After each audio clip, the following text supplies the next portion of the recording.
we live? Welcome to the Octagon. Test? Yes. So, are we online?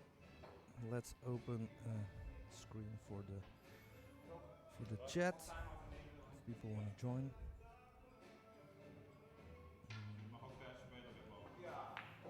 So, welcome everybody. Good morning. Good morning, Pascal. My name is Arya. I'm very happy to be joined by you and our guest commentator, Graham Hickman, as well. Mr. G. I'm looking forward to this match, Pascal. What are your thoughts on this one? Well, for me personally, this could be like the best matchup you could dream of, like in the Netherlands. Like two Dutch players. Maybe you could argue about it, but maybe the two most talented players playing at the moment. Not talking about level, but about talent. Yeah. And obviously Nick making sort of a comeback. He is, for European standards, you could say, a Hall of Famer. And Marc Bijsterbosch for the Dutch people. He is super talented. Yeah, I fully agree with you. I'm gonna go into details about their career highlights later on, as I've done some research. But I fully agree in what you were saying right there, in terms of pure raw talent and natural ability. You don't come much better than these two guys, for sure. As you see, Nick has won the lag. He's started off this race to 30, 500 euros each. So 500 euros on the line. Looking at the layout here, it's not ideal. His cue ball is a bit close to the cushion, but there's no real problems on the table. So if he can negotiate this shot, land nicely on the 3, I think he's favorite to take the first rack, which is always nice to get your first point on the board, just to settle down.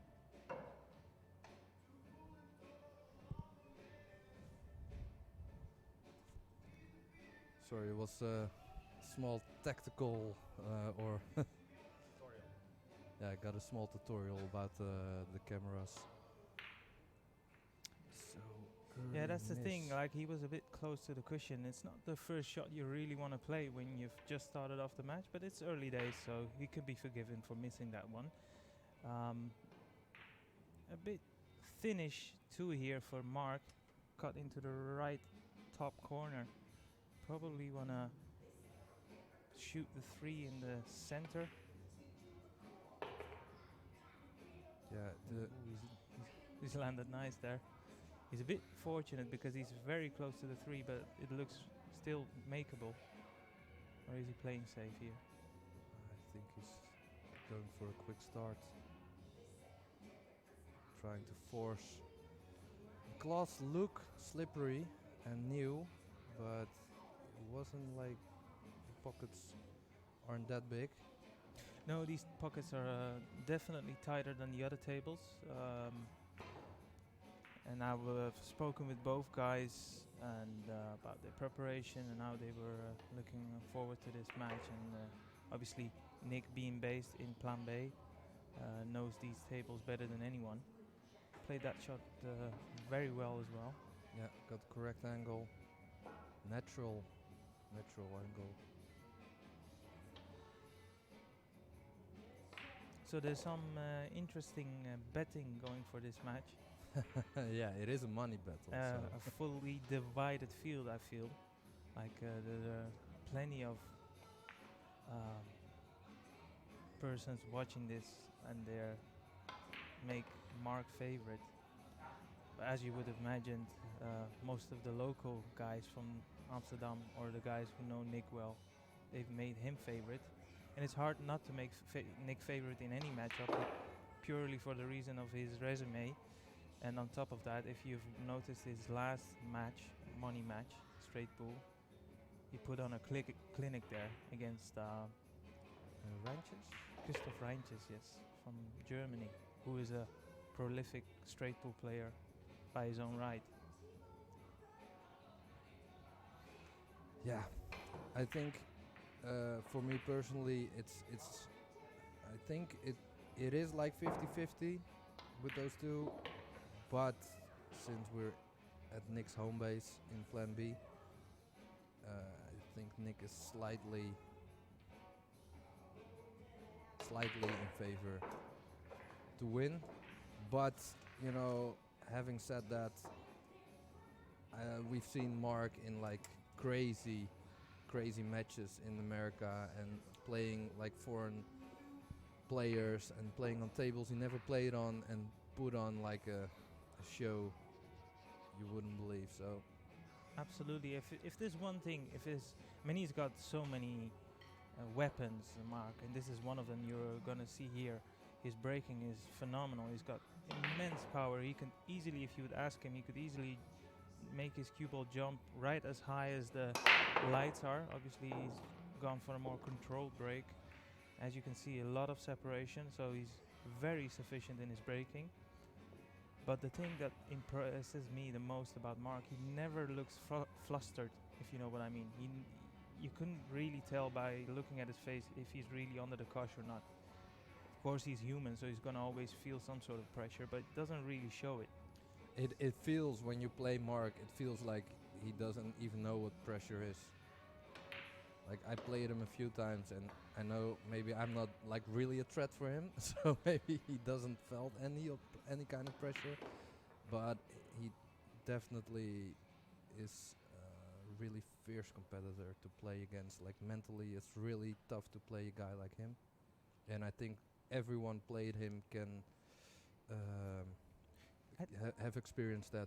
I think his style of play is just intimidating. He's very attackive. He's very fast as well, and if you don't watch out and if you're not really sharp, he can steamroll you. And he's done that on so many players on so many occasions. That's if I had to describe his style, it's steamrolling players. That's Yeah. what he's best at. And so the start is going to be very interesting in this match because even though I'm not gonna make a prediction, but if there's anyone who's gonna win this like a runaway, I'd slightly favor Mark. But if it goes Yeah. close, you know, it's hard to bet against Nick's craftiness and his experience.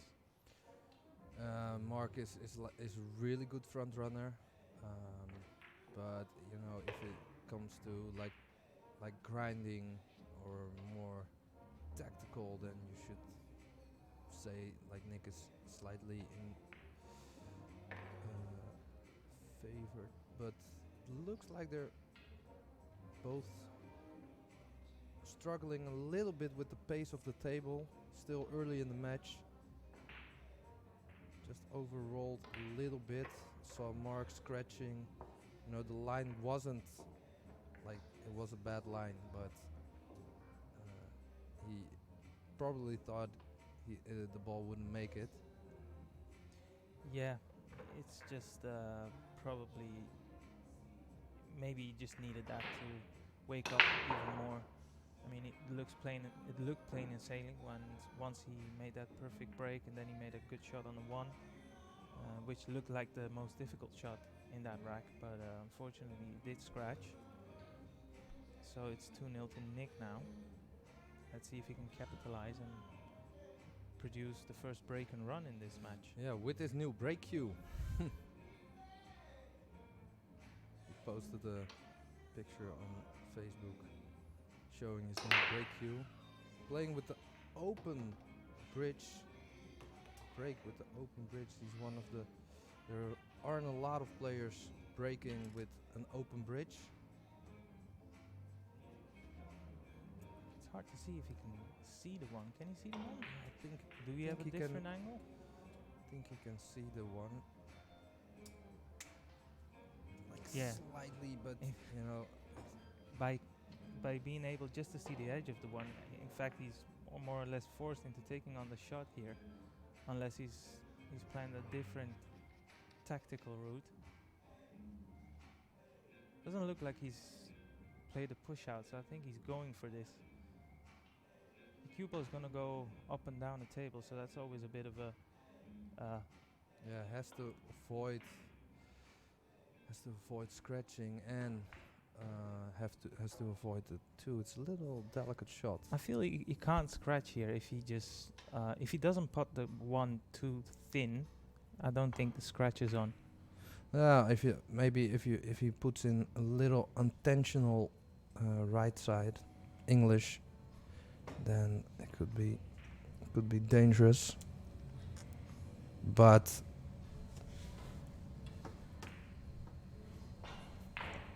so we're trying out the sound, guys. If you have any comments about the sound, please let us know. Bit fortunate there though. I mean, he's not led a clear-cut path, and that's what's caused Mark to miss the one. He's tried to go between the 8 and the 10 there, and just missed the one. Looked a bit too fast for me though on that shot. Yeah, but the thing is with Mark, he always looks too fast when he misses, but but he always plays like that. And when he doesn't miss, it looks like he's freaking flying. I understand where you're coming from, and I've heard this comment a lot about Mark, and to his credit, that I always stuck up for him because I feel this is just the way he plays, and if anything, he just sticks to his guns. Like I said before, his style of play is attacking fast, quick kill. But on that particular shot, I mean, the cue ball was tricky, as you've seen, and he just got down as if it was plain and sailing. But it's early days. I mean, I think he's trying to maybe like force a little bit of a flow. Yeah. Trying to get rhythm going like fast, because he also knows like when Nick comes in gear, then it's gonna be really hard. So it actually is like, for me, could be like a good tactic to come out guns firing. It's an interesting shot here. He's looking at the middle, I feel. The middle pocket, the pot is easier, but the cue ball is a lot harder. If he takes it up the corner pocket where the 10 is at. Oh, he judged that well. Well played. Nice angle on the 3. So with that shot, he like opened up the whole rack. And it's them type of shots that really settle you down, because they're more complex rather than just putting the ball knowing it's the natural angle. So good signs here, early days for Nick. Looking favorite to take the 3rd and consecutive rack.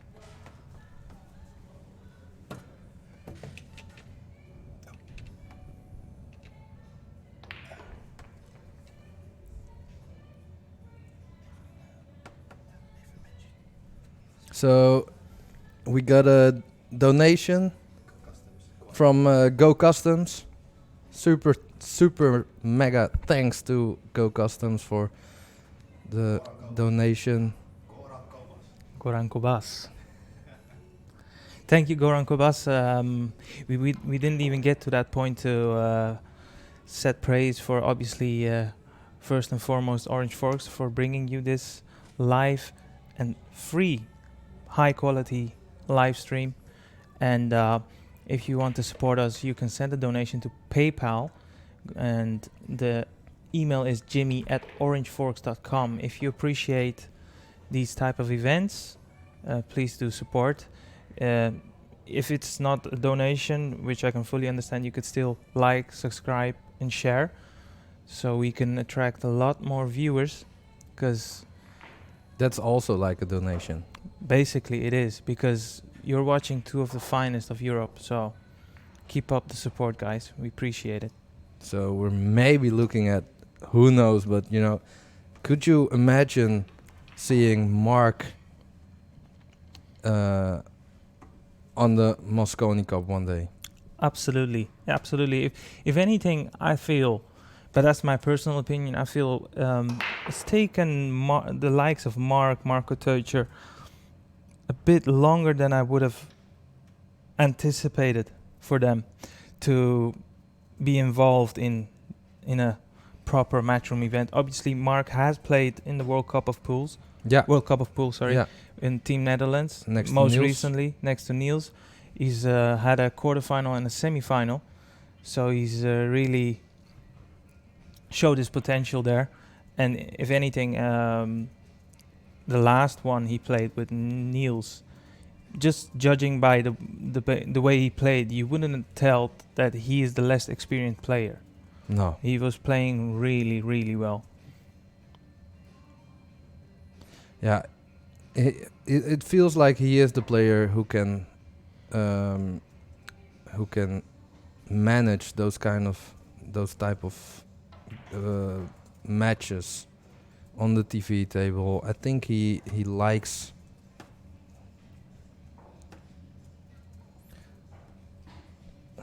those kind of Oh, absolutely. He's one of them. pressure games. He's a big time player. He enjoys playing under the TV lights, and who wouldn't if you've got his ability? And interestingly enough, which wouldn't really surprise you, but if you look at his idols, he took up pool when he was 8. One of them being the guy he's playing, which isn't a big surprise. If you're talking about a flag bearer in the Netherlands, or for Netherlands, I should say, it's obviously two big names that come up. Yeah. It's Nick van den Berg and Niels Vayen, alongside with Alex Lely as well. So one of his 4 idols, which encouraged him to start taking up pool, is Nick van den Berg, Niels Vayen, Shane van Boning, and obviously Efren Reyes. And now he's got the chance to play Nick. Obviously, it's not the first time he's played him, but in a proper long race challenge. This is like, if you want to know who's the better player, then this is like those kind of games are the games you want to play. For sure. So yeah, I think he's born for playing big matches. And I've also mentioned, obviously, Marco Teucher, who now is based in New Zealand, who is the current US Open 10-ball champion. So Yeah, Both- those are sparring buddies. yeah, Like from they back used to in the come day. from Eindhoven, yeah. So definitely. So Nick is thinking this over. He obviously feels like he can't go underneath the 7 with left hand spin. I think the cloth is a little bit too new, too slippery to.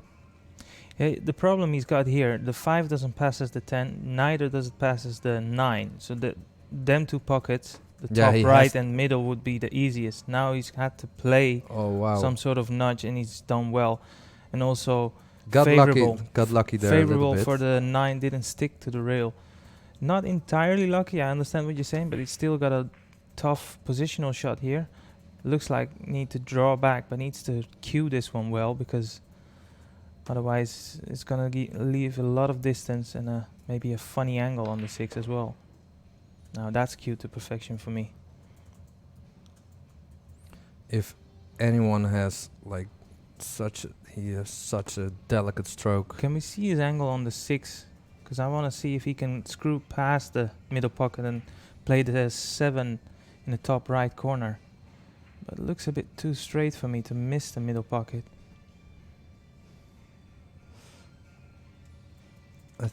It feels like not really sure. He's playing topspin. It was just a small angle. Needs to stop here. Yeah, it's okay. I mean, he can cut this back. It's a bit thinner than he would have liked. But he's always got the 8 to the middle. So for me, this is basically the make and break So shot. Would you pocket it in the? Right, absolutely. All day long. Cut it into the right bottom. Yeah. So have to look out for the left bottom for the scratch. It is thin. He has to hit it pretty hard. So donations are coming in. Thanks again. Another donation from, who is it? From one of our own. Graham Hickman, Oh our my! generous guest. So commentator. giving back the money. Oh, yeah, he's made a mess of that. Well, I'm saying mess of that. I mean, he did the main thing. He did pot the 7, and now he's faced with a choice here. I mean, does he go attacking because he is 3-0 up and the momentum is with him? Yeah, I don't know if the safety isn't really on. So and the bank shot is. It's not. The position is not I think really easy. He could go 3 rails to. I think that the safety is on though. I mean, if he sends the 8 towards the Yeah, like short clip rail it and go, and then go to behind the 10. yeah, so the safety is not that difficult for me. Yeah, he's looking at it.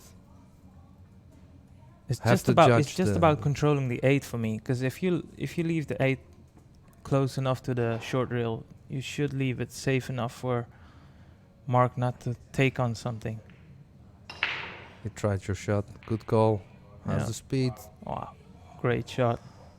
Has he snookered him? Because it's yeah, looks like it. We have a different angle. It's hard to tell from here. Well, one thing is for sure, it's even if he's snookered, so he needs to. He's called the 8 top left, I should say. Sorry. Made sure of the hit, and got I tell you pretty what, though, okay-ish. I tell you what, though, he'll be Yeah. happy with that one. He'll be happy with that one. At least he's not left it over the hole. I think it's thin enough for Nick just to play plain ball and Here you can see where the 9 is lying, and the 9 is pretty decent for the yeah. for the middle pocket. And if he could come straight after, he's also okay. So just play to get below the 9 with a little bit of inside English. I don't think you need more side here. He's got enough thin angle to just go plain. It looks like he's queuing middle of the ball anyway. So I think there by was playing a bit harder, he took out the equation of a kick, which is very sufficient, but also shows his confidence in his queuing. yeah. That's a bit sluggish. I mean, you Well- can see by his expression he's not really happy.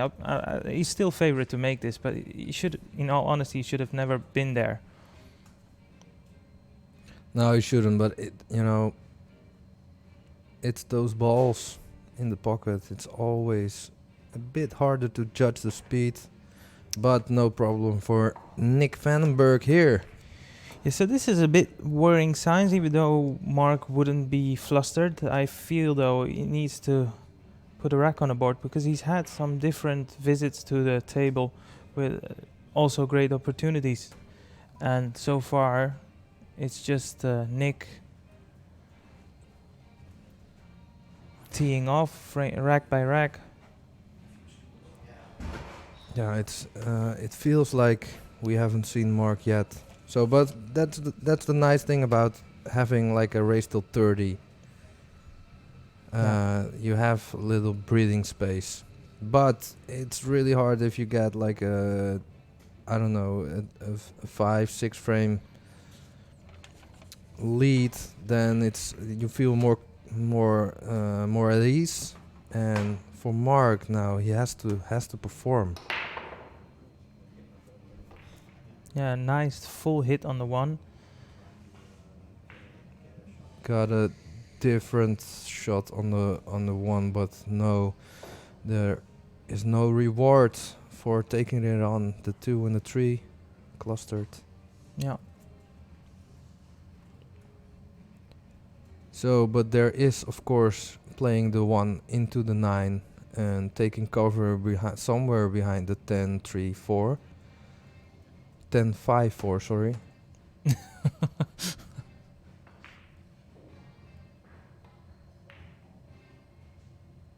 Oh wow. I'm not sure if Oh, he he did wanted call to. it.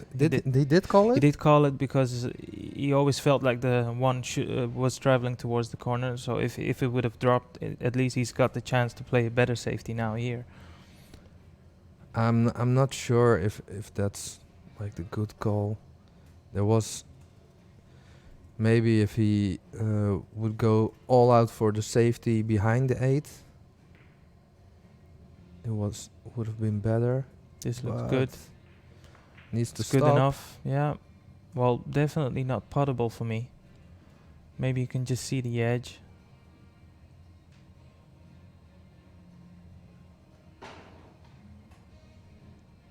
So Mark with his signature cap. Like Uh, when there's no dress code, Mark is playing. He's going for the kick shot, and he's called the 2 top right. Oh wow, what a shot! What a shot. And he has the reward, I think. Yeah, he's not out of the woods just yet. He still needs to putt a very difficult 3. And not only that, needs to somehow control his cue ball to putt the 4. Is he gonna drop it in dead weight for the 4 in the middle? Yeah, makes the pocket a little bit bigger. Yeah, it's a bit in between, but yeah. it's still okay. I mean, he's done remarkably well. He was faced with a difficult kick shot, made it, and now somehow he's turned it into a chance to put his first rack on the board. Yeah, that's always a thing. When it's always a little bit nerve-wracking when you're still at 0, at the 0. Overrun a little bit here. That's always the case when you're a bit struggling. They never tend to land absolutely perfect, but still good enough to manufacture some sort of an angle. Then again, he misses. He's a little overrun it. Needs to force this on unless he's gonna leave himself a bank, because I know he's a very sufficient bank pool player as well. So he likes to go for his bank shots, but I'm not sure if that's the right shot here. Looking like topping it through of 2 cushions. Yeah, a bit of left side as well. So what's he on here? Right, so you can cut this in the bottom left as we look here. Yeah, and going up and down.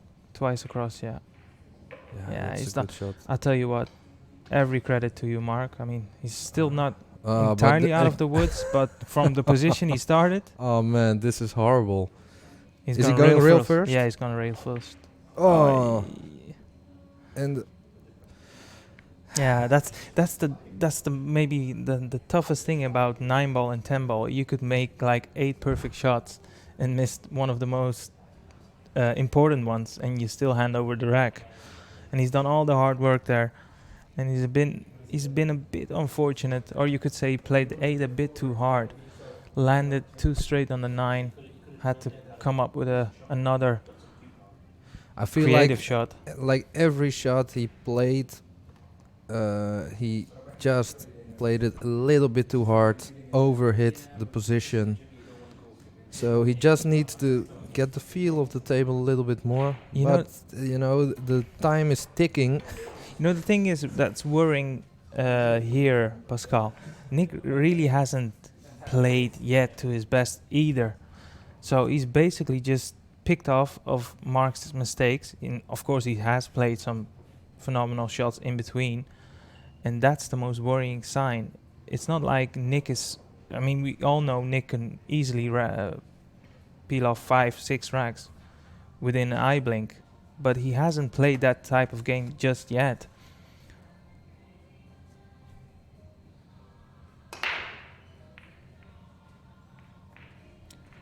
Once again, I'm gonna mention it. If you're just joined us from wherever you are, very warm welcome. We're here live at Amsterdam, capital city of Netherlands, where you're watching 2 of Europe's finest. Marc Bijsterbosch versus Nick van den Berg. Nick 5-0 up. No break and runs just yet in this match, but there's a lot of time left. They're playing a race to 30, 500 euros each. And this live stream is offered to you through By Orange Forks. Orange Forks Productions. Completely free. with the highest quality. So if you're enjoying this, please do like and share the stream. If you appreciate this free stream, you can donate something through PayPal, and then you donate to jimmy@orangeforks.com.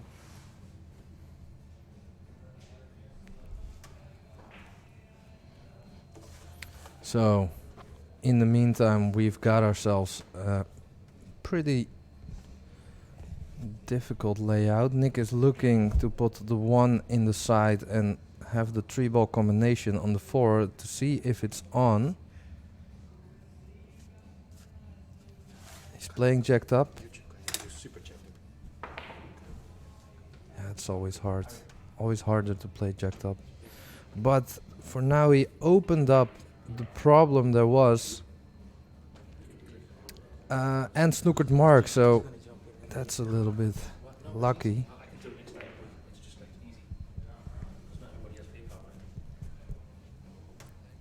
Mark hitting the having a hit.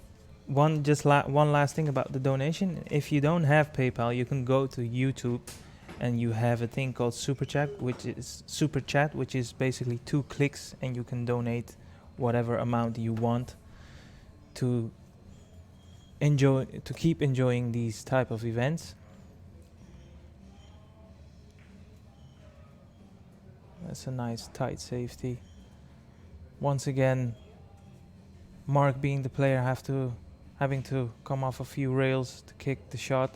Nick controlling the pace and the match so far.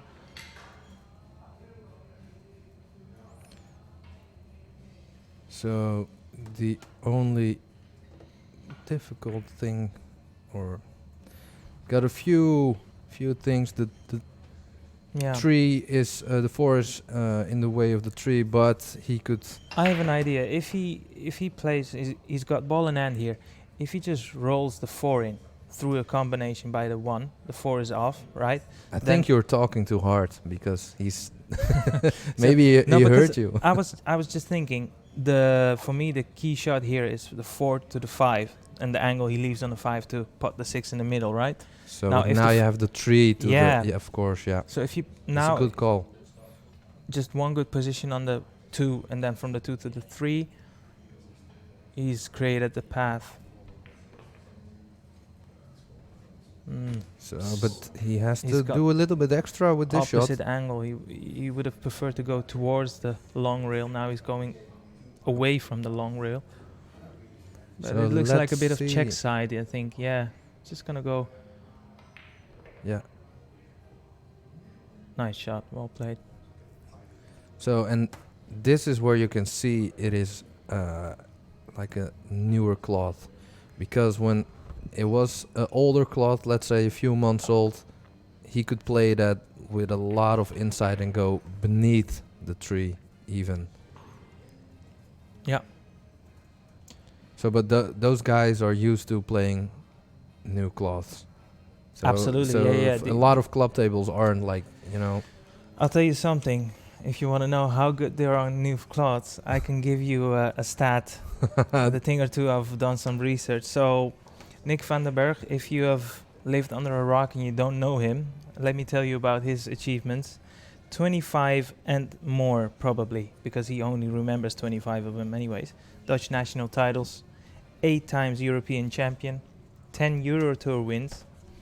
He's been on the Mosconi Cup 8 times, of which he's won 6 with Team Europe, 1 loss and 1 draw, so that's a phenomenal record. His best World Championship performance, he's a former runner-up at the World Championship 8 ball, 3 times the semi-finalist at the World Straight Pool Championships, 8 times a quarter-finalist at the World Championships, 9 and 10 ball combined, and a highest world ranking of 5th. He's won the European rankings on 5 different occasions. His first was in 2002, in 2006, and then he had a spell of 2012 to 2014.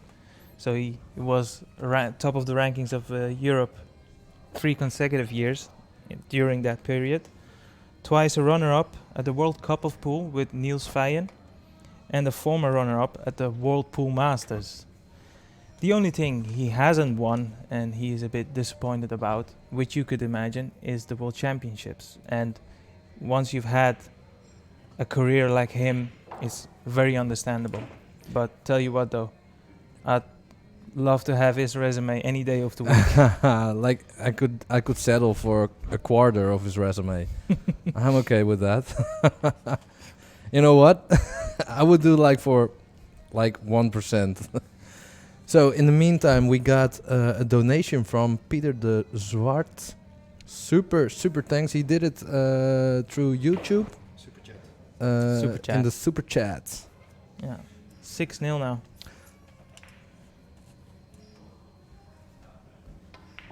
So I just opened up the chat. So let's see who is in the chat today. Brian, You're talking about the YouTube chat, right? the YouTube chat. I'm sorry. Yeah, we're checking out. Because the we YouTube also chat. have the Facebook chat, but I'm not sure. We don't have a screen here to reply on everything, unfortunately. As I've just went through Nick's career highlights, I think it's only fair I also mention Mark's. So Mark is Born in March. Mark is career highlights: 5 times a Dutch national champion and multiple several medals, including at least 15 odd in the junior scene. So he's won a fair share, if you like.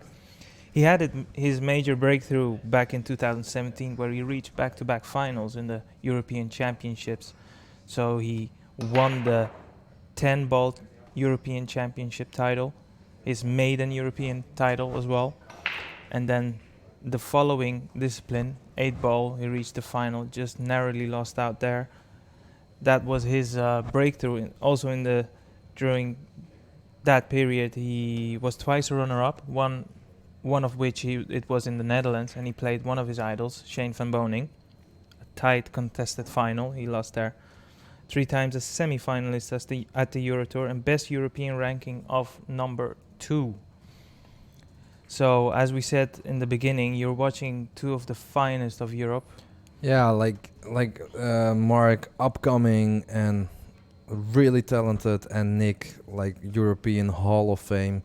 I think he is in the Eurotour Hall of Fame with the amount of medals. He is 4th, I think 4th or 5th. I Like think just you- below Ralph Souquet, who has like 1,000 titles.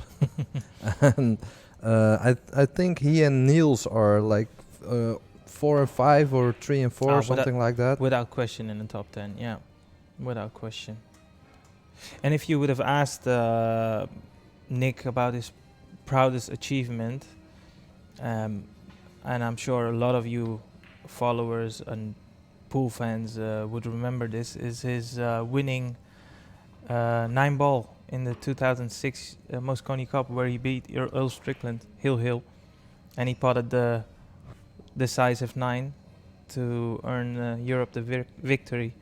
And it was extra special, not only because of the huge pressure you have with Mosconi. It was played in home turf in the Netherlands. Yeah, That so was it was pretty extra special. special. And who could ever forget that jump shot he made with Niels in the doubles they played in that Mosconi?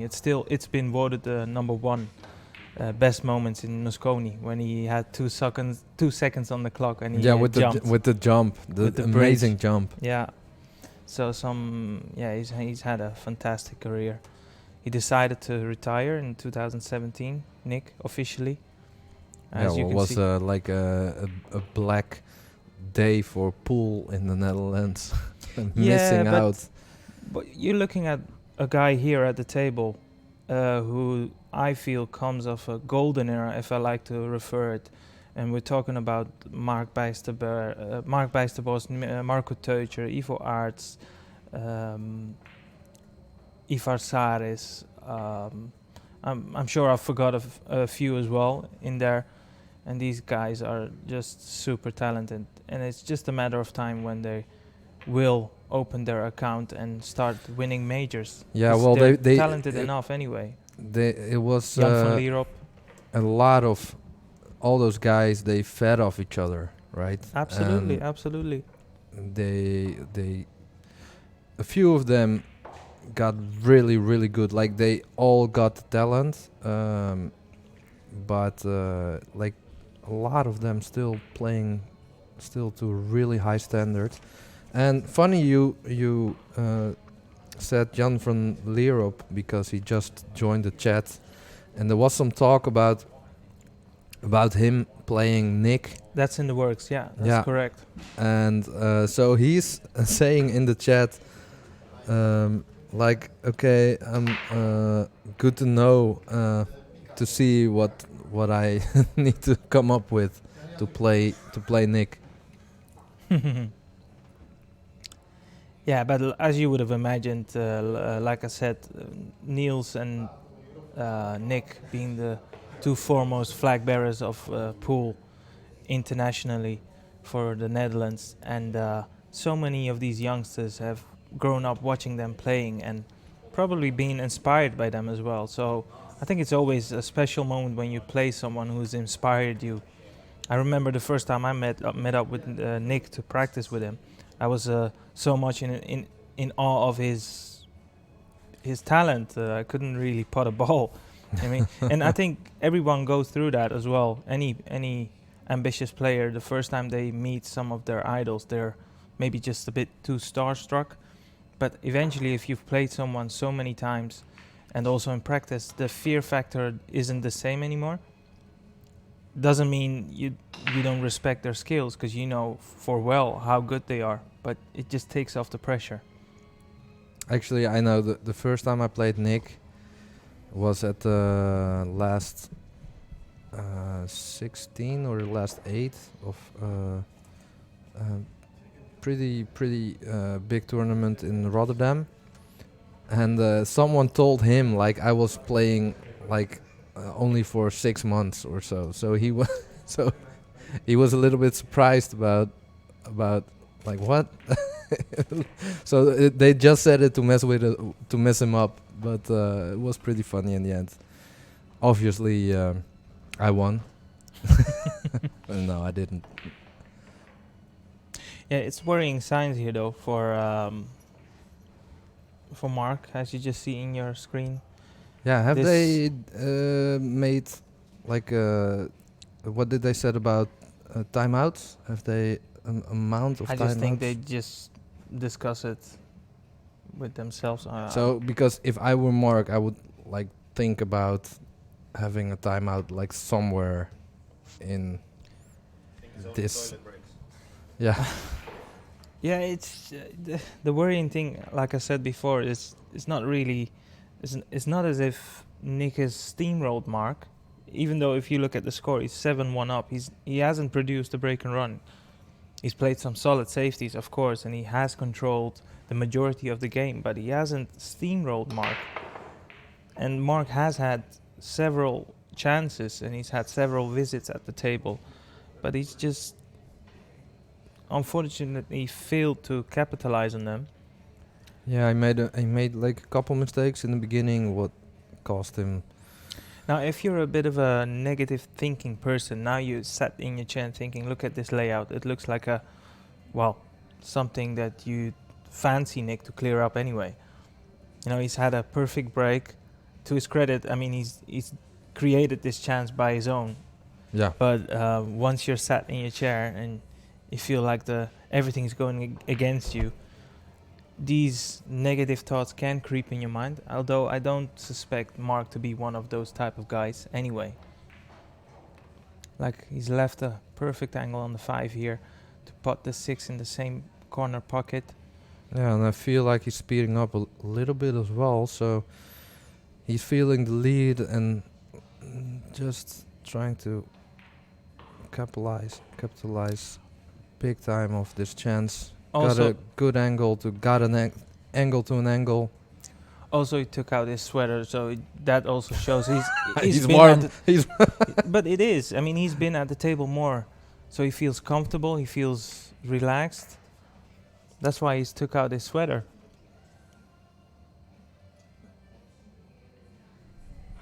Once you're really focused and you're zoomed in, you just don't feel anything. Nothing. And it looks like he is going into that zone. Also judged by his cue ball control, this rack in particular.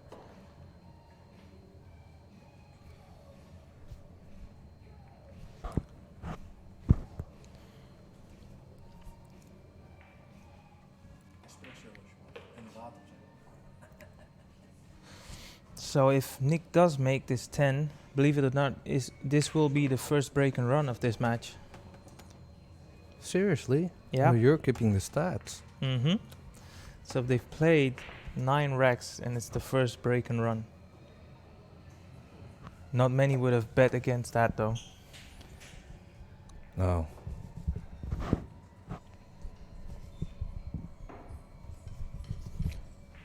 So they're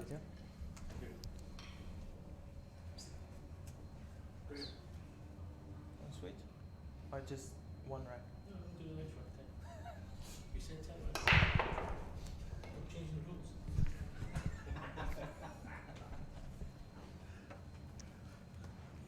so he got a shot, but No outcome unless he's gonna bank the 2. Can we see if the 2? Yeah, okay. So the bank would be available, but the 4 being where it is, it makes the positional shot very risky.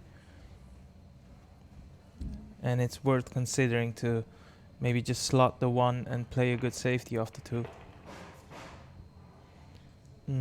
so Be interesting Is- to see what he will go for here, because we know he's an attacking player. He really likes to get it.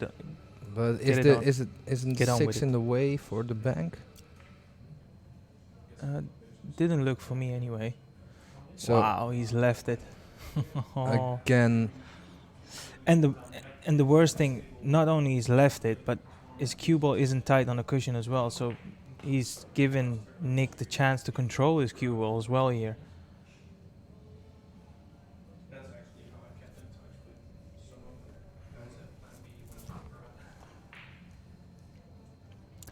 So up and down. That's okay. It's a bit hard, but he'd prefer an angle anyways. So I think he will go behind the 5 here, 'cause it looks like the natural angle. So he's looking at the line.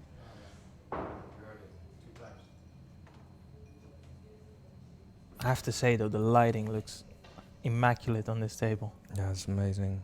If you we don't have a shot, but we're like upstairs, and we're looking at this.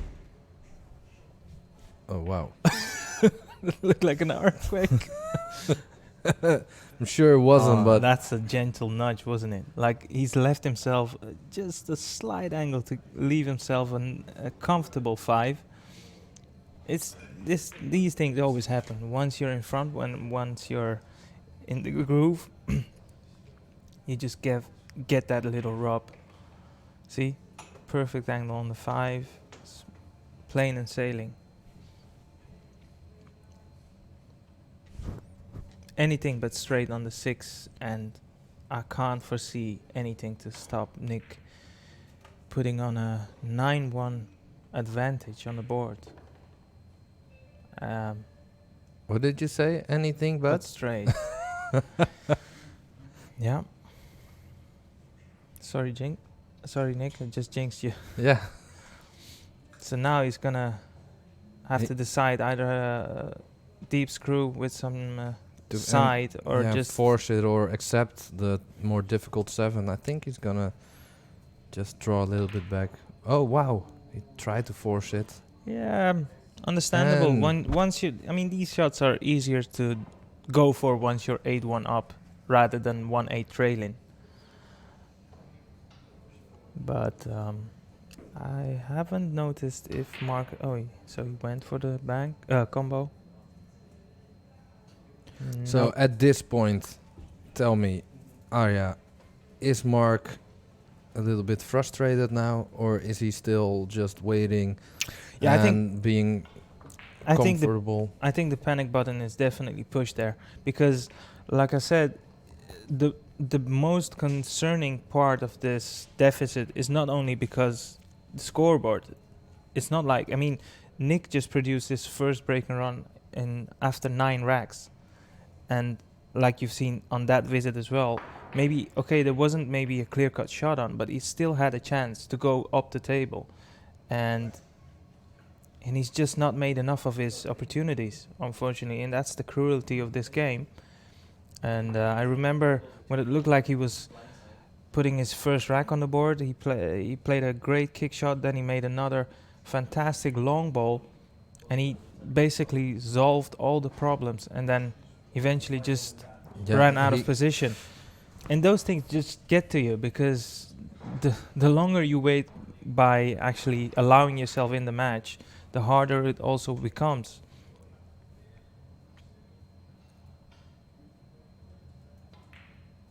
Oh, wow. Yeah, Oh. that never looked in for me though. I mean, he nearly hit the 9 on the first diamond, so that's a reprieve here for Mark. And maybe it's just one of the a little bit of help of Nick he needed. So, but this Still not out of the woods anyways, because 8-2 doesn't look too nice either. A bit surprised he went that way. I thought he would have gone for long rail first, but it's okay still. Don't expect him to miss this though. So, but this could be a turning point.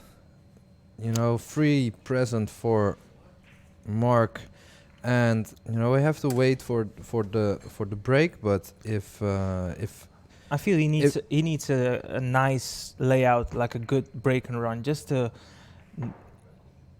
convince himself that I'm still firmly in this match. yeah, because you know if he gets the next one, we will be 8. It will be 8-3, and then you know that's doable. Could work with that. So, but in the meantime, we got a switch up in commentary land. And we got, oh, thanks Jok and Jim Telfer for another donation. Oh, yeah.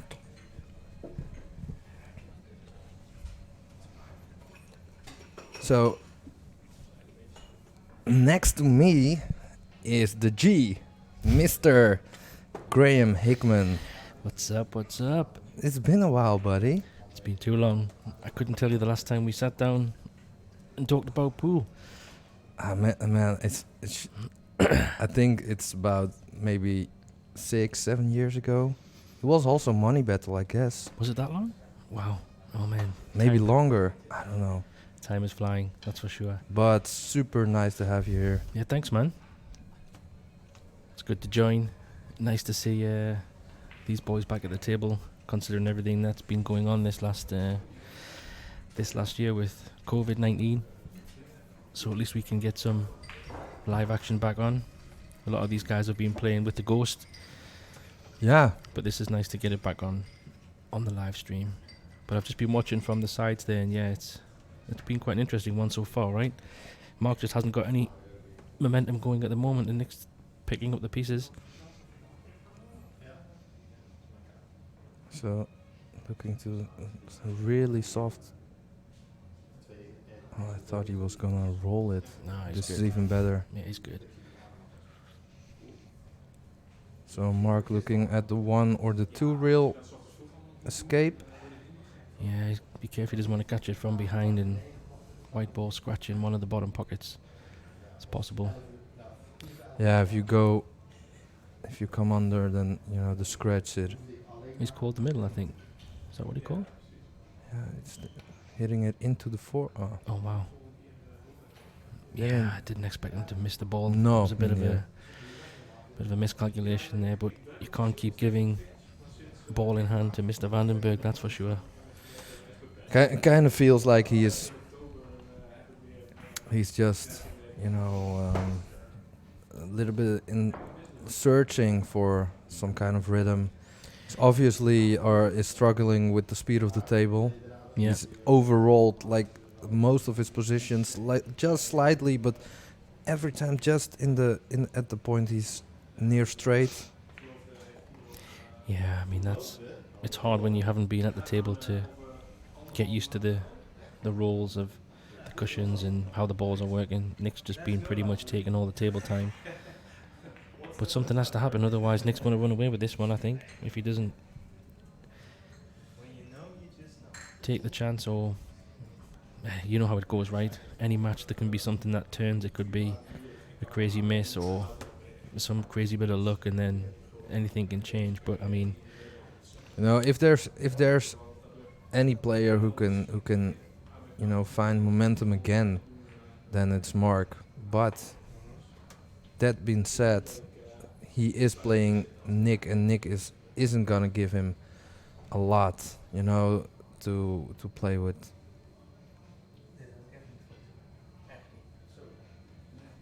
no, that's for sure. I think he's just too solid, especially at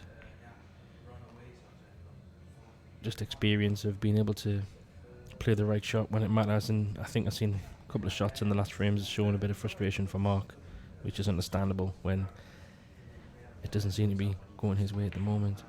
But Nick will just be happily keep picking them off and taking the frames. There you go. But like you say, Marc is more than capable of getting into the zone and starting to put some racks together. I think with the alternate break, we'll make it a little bit more difficult for Marc to get a bit of a roll. Yeah, I think with the alternate break, it's also with those guys, they got such a good break. It's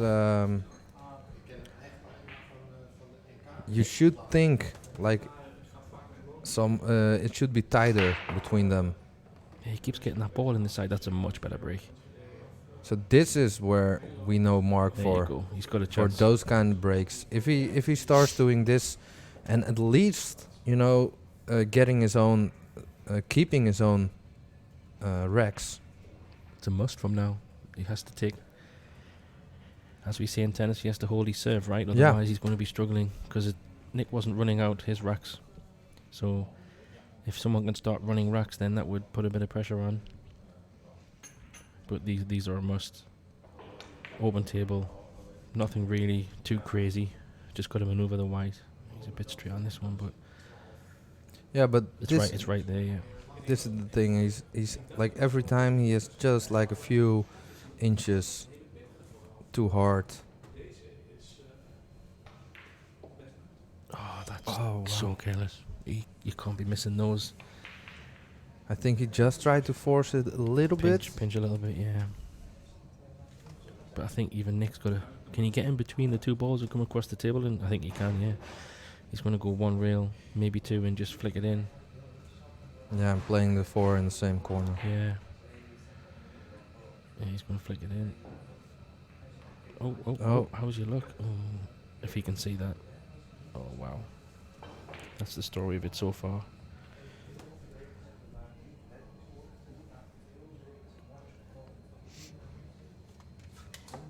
Yeah, big shout out on the chat there from Richard Mooncake for the €50 super chat donation. That's Oh wow, much appreciated. super thanks. Yeah, really grateful for supporting the stream and all the great work from Jimmy and Orange folks. Remember, he's doing this for free, everybody. Taking the week and the weekend out to set all this up for everybody around Europe. Yeah, a couple of clicks, you can go on YouTube and just press the little button in the bottom right corner that looks like $1 on the chat. 2 clicks, and then easy. It's just like buying an app on the App Store. yeah. Any donations more than welcome. But if you have PayPal and you're on Facebook, then you can also do it that way. But both work totally fine. Every donation is much appreciated, and I think this is great considering we haven't had much pool like this over some time. So thanks, Jimmy, for putting this on. More than happy to help out. It's gone a little bit far on this, mine. This Oh, one- so super. Leonard, down. Thanks. another donation. Guys, this really means a lot, and Yeah, this you is know super. we've all doing this for the love of the game, and so this is to see you guys appreciate the stream. That's super nice to see. Nah, he's played it the controlled way. I like that shot. He didn't force it with any drag or anything. He just potted the ball, left it. There was if he forced it, there was a little bit of a chance he would scratch. Exactly. And, he takes on the more difficult shot now, the medium range shot, but he has such a smooth stroke. Yeah, So no cushions. Screw it straight down, I think. Yeah, that tells you everything. Nick's really feeling pretty good right now. So, yeah, Mark needs to take advantage of those breaks. I think Pascal, he can't afford to miss those. Otherwise, this is going to be an early. I kind of feel like man, this is really hard to come back from. Yeah, maybe he needs to just go to the toilet or Yeah. something. Just to Yeah, have just a moment. out of this room Just and break just it and refresh and start again. You know, like kind of forget. Maybe he has you to know, look in the mirror and talk to himself, like saying, "Hey, man, you are the beast from the east. or Let's like, get it on." or like in Pool Hall Junkies when he's in the toilet. The Lions. Yeah, I think. Yeah, he's got a massive mountain to climb here, and I think the body language of Nick, you can just see he's feeling good, and you can see on Mark's side he's struggling a little bit. So Nick will continue to try and put the pressure on. That's for sure. See what this break's like. See if he gets the ball in the side. And the one ball's been coming towards the top right pocket. Is interesting. See, it's going over that way again. You see, so he's manoeuvring the one quite well. So again, on like the bottom, from this cluster. point of, from this view, like on the bottom long rail, there's a cluster, again. Yeah, but what's really interesting though, you can see Nick's got a little bit of a break going. He's got the one ball going towards the corner. Yeah. He's potting the ball on the break. If he can get the right pace and take away that cluster, then he's going to give himself every chance to try and continue to run some racks. But this is not easy, so I think Mark will obviously get a chance maybe to come to the table. Let's see. So interesting stuff in the chat. We got another donation from Emery, 999. From the US, nice. Wow, thank you very much. Much appreciated. Yeah, so it's funny that in the name is 999 and she did a donation of $9.99. Do you think that was coincidence, Pascal? I think so. Tell you what, Sunday and you've got your sharp on.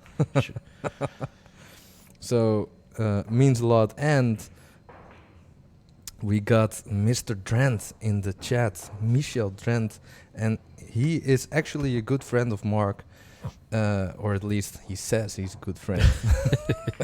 But he says lack of practice, Mark. Yeah, but what does he need to do? You know, he doesn't have a chance to practice and go away and come back. So how does he get through this match? What do you think, Michael? You know him the best.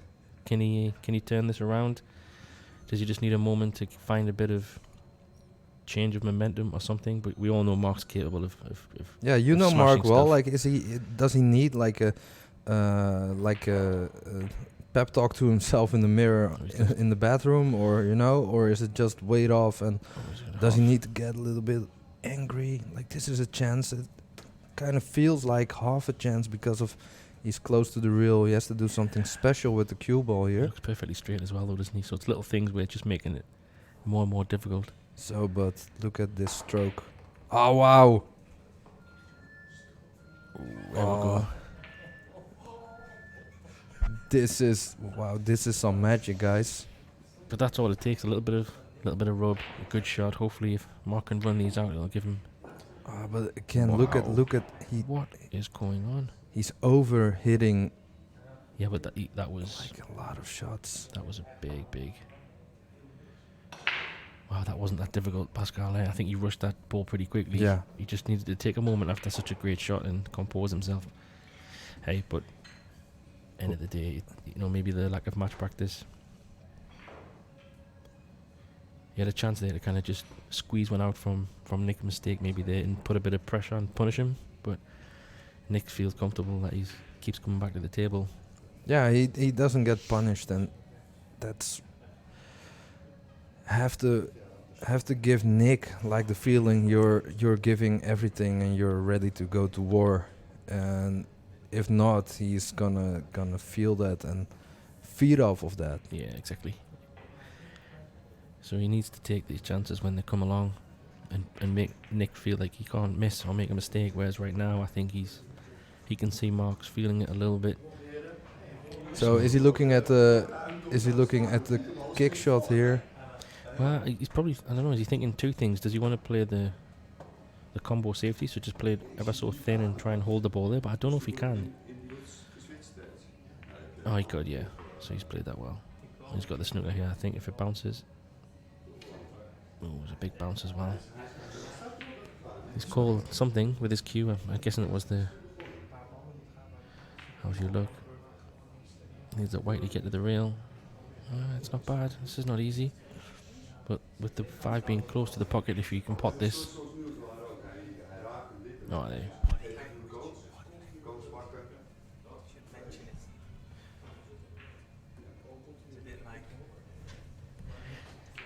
Yeah, just looking down on the just looking down at the players' arena, you can't really see from the stream very well, but how Mark is sitting, arms crossed, slumped in his chair a little bit. He's not having the best of times at the moment for obvious reasons.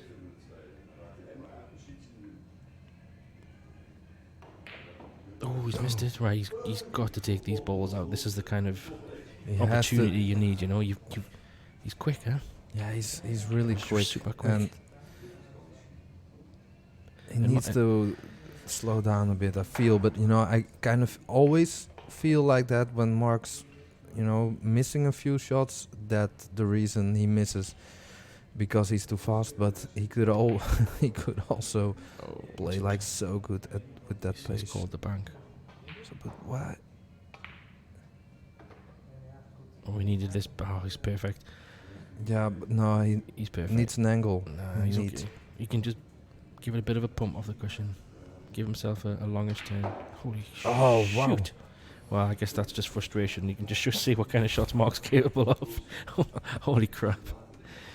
He's like, I'm just throwing everything at this. Fair play. Good clearance. He needed that big time. So, like, for me, and I don't want to nag about the timeout all the time, but for me, this is the moment he's, need to take a breath. Like, a little bit of a positive moment, but I feel he's still a little bit frustrated. This is the moment you could turn around things, maybe, but... Yeah, every player's different as well. You know that maybe because he's going to rack, he wants to get straight on, get the next one rolling and trying to get a bit of something going. At least it's his break, so if he can keep the white in the middle, that's what we like to see. How's you? Oh, that white ball. So jammed it's up. like everything but in the middle and a little bit unlucky as well. Yeah.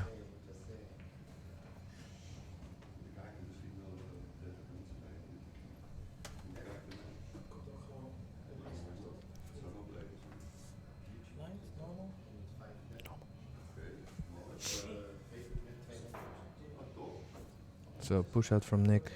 So these are the moments now where he doesn't want to go full crazy. Well, actually, that doesn't look too crazy, right?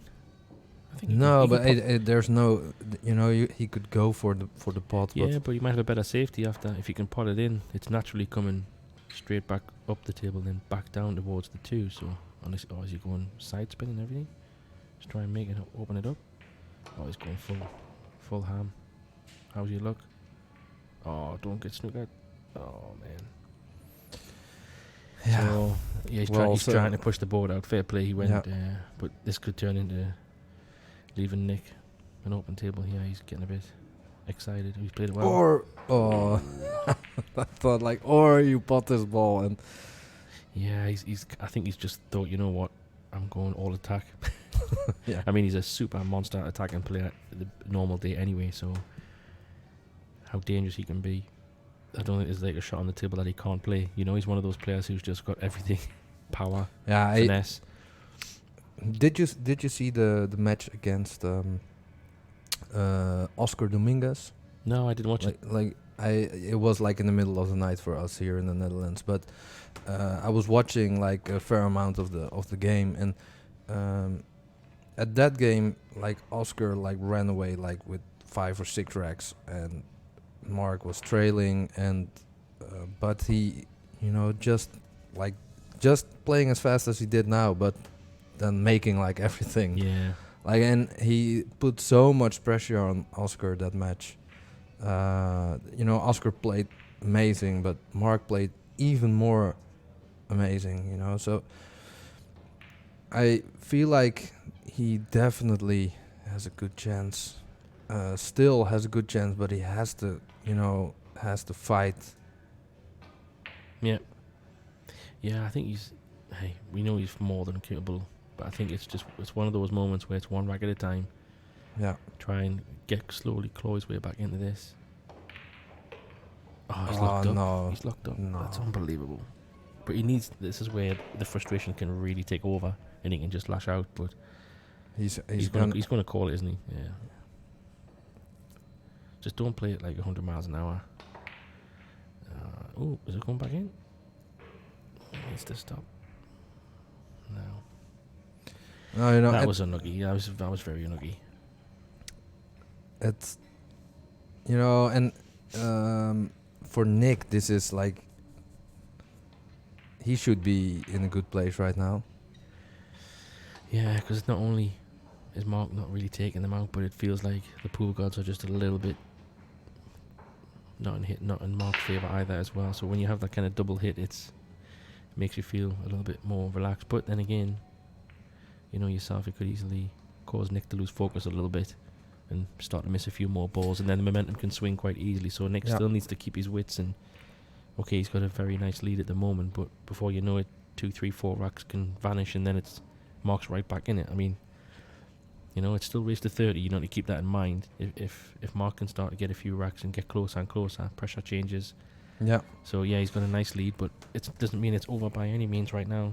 In those long races, it's more about who handles like the swings better, because there are gonna be swings. Like also Nick is gonna miss a few. Like he's human, and he's gonna miss a few easy shots. Not a lot probably, but and when that moment comes, Mark needs to be ready. Yeah, exactly. This is a stroke shot because he looks like he's got a bit of angle here. So does he try to hold it, or does he try to punch it off the side rail and back out? The thing with these ones is, if you remember, Nick missed a similar 9 with a little bit of power. So if you've got to hit this one bang in the heart of the pocket, otherwise it could rattle out. Let's see how he plays it. Looks like he's stroking it. Yeah, he had enough to hold it.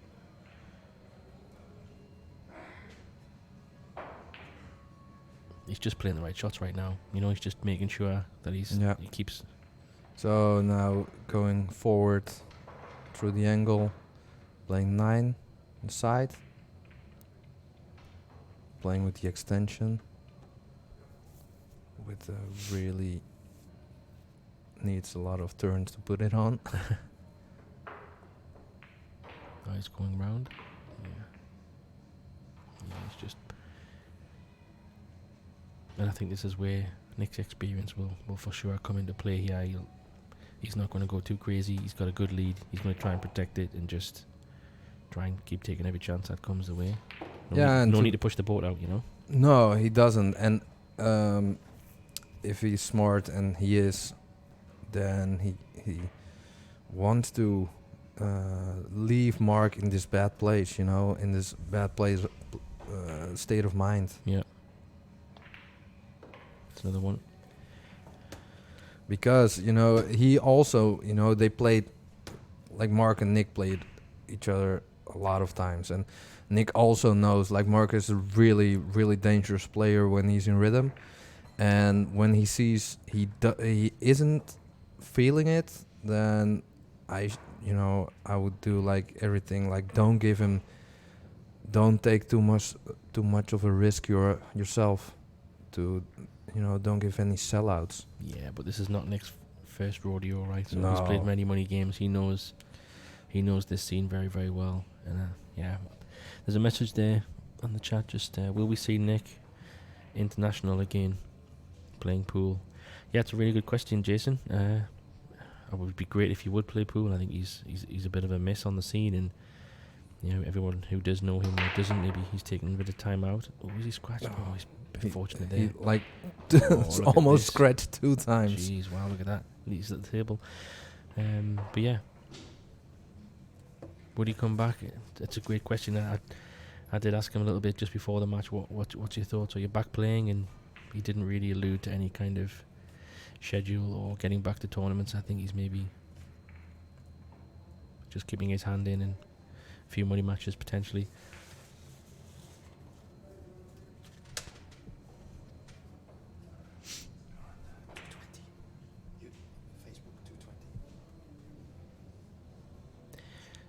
So I think he doesn't really have a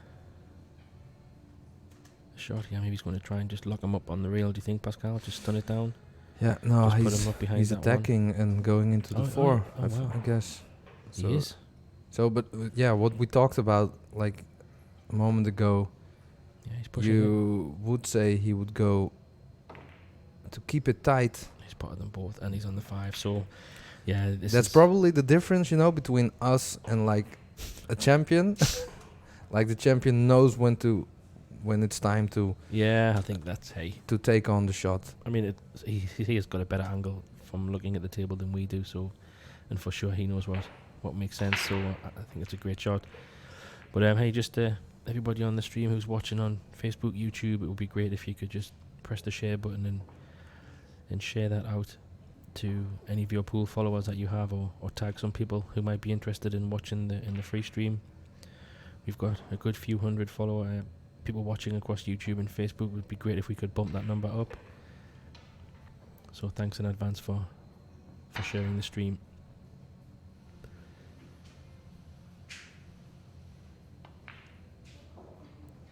So Nick looking at another rack on the board. Don't see any problems here. Yeah, it's all about how he gets on the black, because he wants to make sure he's not going too far away from the 9. He's pretty straight on the 7 here, so can he draw it back or miss the middle pocket maybe? And I don't know if the 9 comes down in the same pocket that he's playing the 7 here. So it looks like he's going to play it thin and play the 9 ball in the same pocket maybe. Looks like the angle he's got. Yeah. Oh, he's played that super well. Perfect. Perfect angle. So another one for Nick. That was quite a nice run out. But there you see, look all for the world he was going to scratch not once but twice off the break, and then played a great little centre ball pot to nudge the floor 4 towards the pocket. It did go in, but he was on the 5 anyway. So there you go. It's nice to keep the pressure on Marc to play in after the break he could play a really good safety, but it's of course way better to keep him in his chair. Absolutely agree. And I think if he had the angle like he did, then it's a great shot. It looked like the percentage that was much more of a logical shot. Yeah, even if the 4 didn't went in, it probably was still alright. Exactly. So let's see if Marc can get another good break like the previous one. He's looking for the balls in the centre pocket, looks like. Missed both of them. Has he got anything? Where's the white ball going? Oh, this is just... Oh my gosh, that's just going to put salt in the wounds, I'm afraid. He's really going to be thinking, what on earth is going on here? Ball in hand. What do I have to do? And just look at the balls. I mean, yeah, having ball in hand from there is just happy days. Nick will be... So Nick is getting a drink and... Yeah. Yeah, and there's no troubles here, so from running his last rack, he's going to get a chance to run Marc's, and then he will have his break again. So, at a blink of an eye, 3 racks can just vanish pretty quickly, and that's how it works.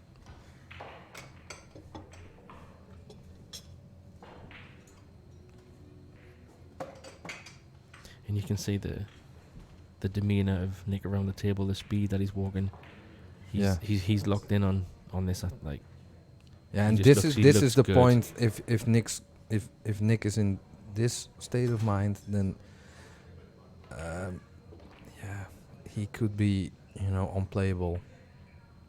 Yeah, and this doesn't tell you everything. He's going to play this with a better side. Probably put the ball on the side rail and play the 5 up the top because the 6 is towards the centre. So, yeah. Oh, it's a big bounce. Wow. Ooh. Has he held just enough? Yes, he has. That was a big bounce there. I think the spin just pinged it up. So he's got him. Doesn't want to leave this tooth in. It'd be nice if he could get right behind it, around the spot on the table would be perfect. But I don't know how much angle he's got. Always can be a bit tricky when you're poking these ones in. See if he can get towards the middle of the table. Yes, he's still all right. Still okay. Yeah.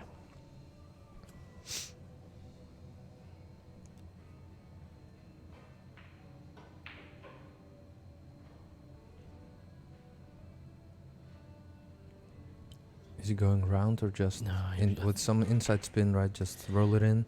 Yeah, I think so. I mean, if he tries to pump it in, then it could run away. There's not like any... he's been playing these, just rolling them in. Exactly. He hasn't really been going too crazy. This is an interesting one now. He looks a bit straight, so he can't just play like a stop shot, so he'll have to screw back below the 10 so he can play it in the top. Oh, goodness me. Yeah.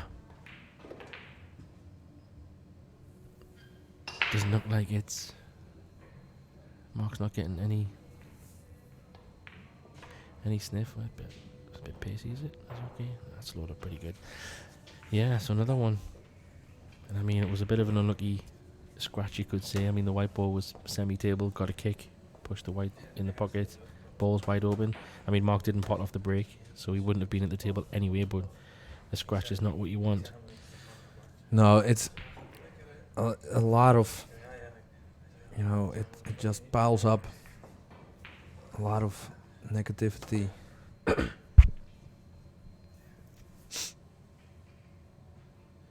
Yeah, but something needs to change, otherwise it's going to be the Nick van den Berg show today. It kind of is already. Yeah, I think...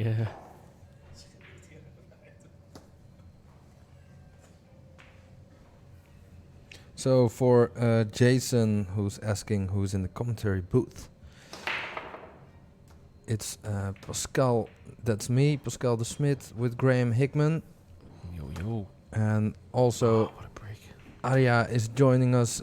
He was here in the first part of the match. He will be back soon. And there's a story again. Super break from Nick. One ball comes up nice and sweet. Open table. So and it looks a bit deja vu, Pascal. This is...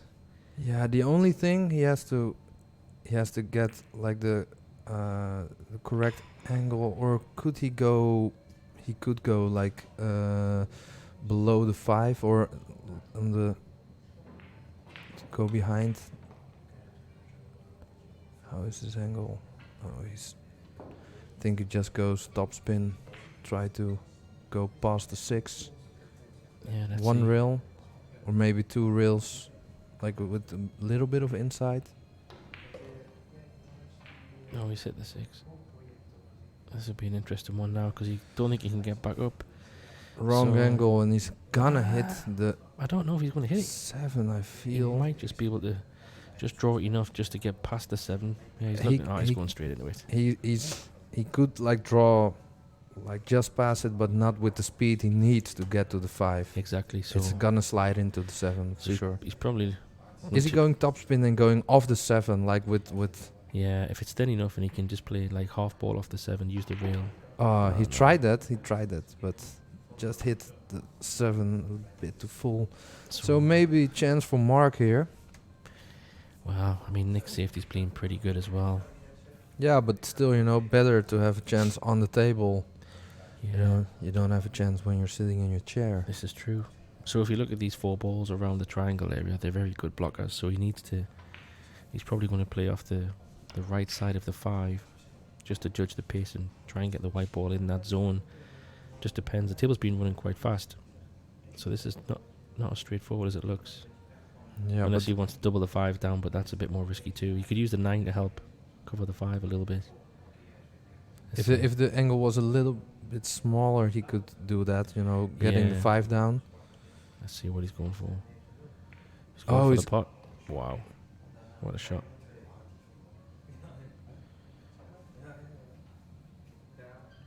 Well, that was a great shot. He made that look super easy. Up and down, and he's got a nice angle to get the 7 in the middle. So again, even with a little bit of... Yeah, well, you know, fortune favors the brave, I guess. Yeah. Hey, So and it isn't actually fortune because he played in like area 4 position.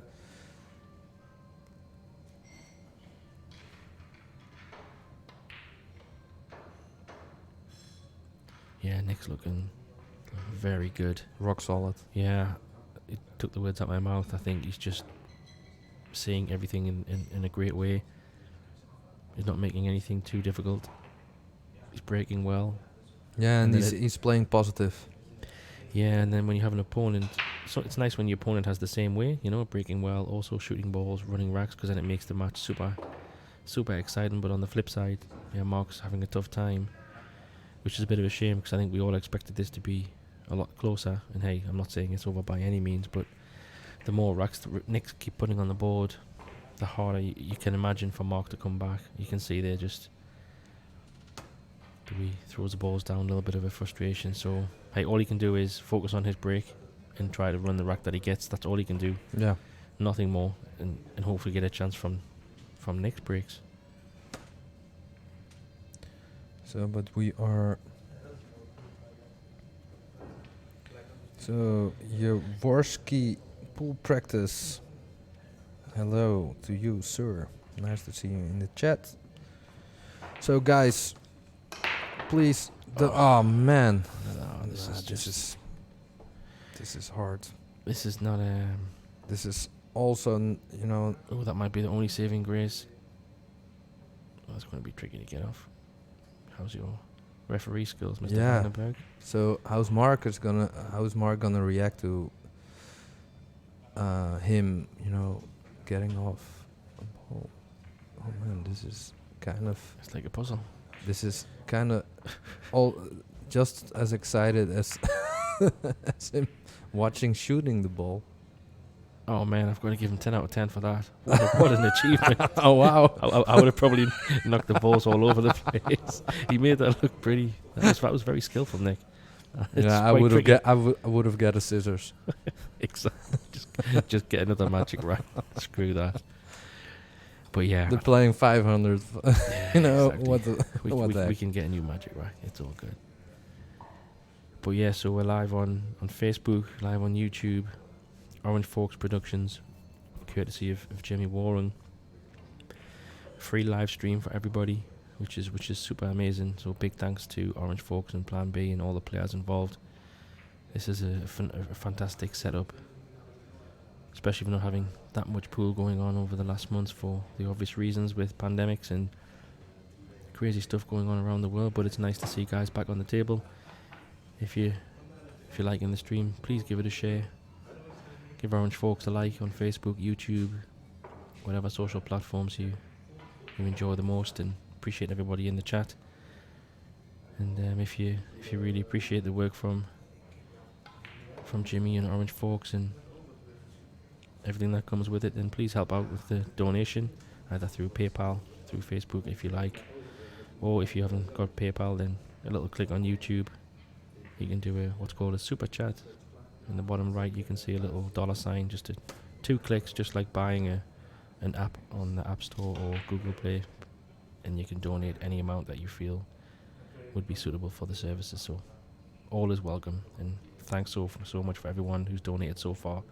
It really helps to improve future streams and bringing you this content. Oh, how's your look? Oh, smooth stroking there. Nice little nudge.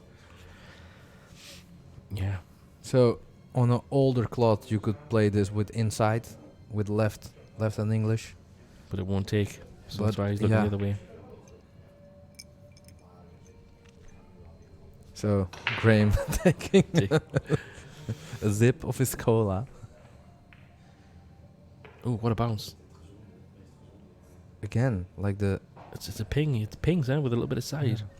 So how would you play this one, Pascal? Would you just slow screw and see if you can hold it for the Yeah, 9 in the opposite right? No, yeah, in the opposite right, yeah. You wouldn't go below because it looks a little bit thin, but I'm not No, sure I if think it's he too could- thin. He could You smooth think? stroke it. Let's have a look. Oh yeah, I can just hold it. Nice. Yeah. He's okay.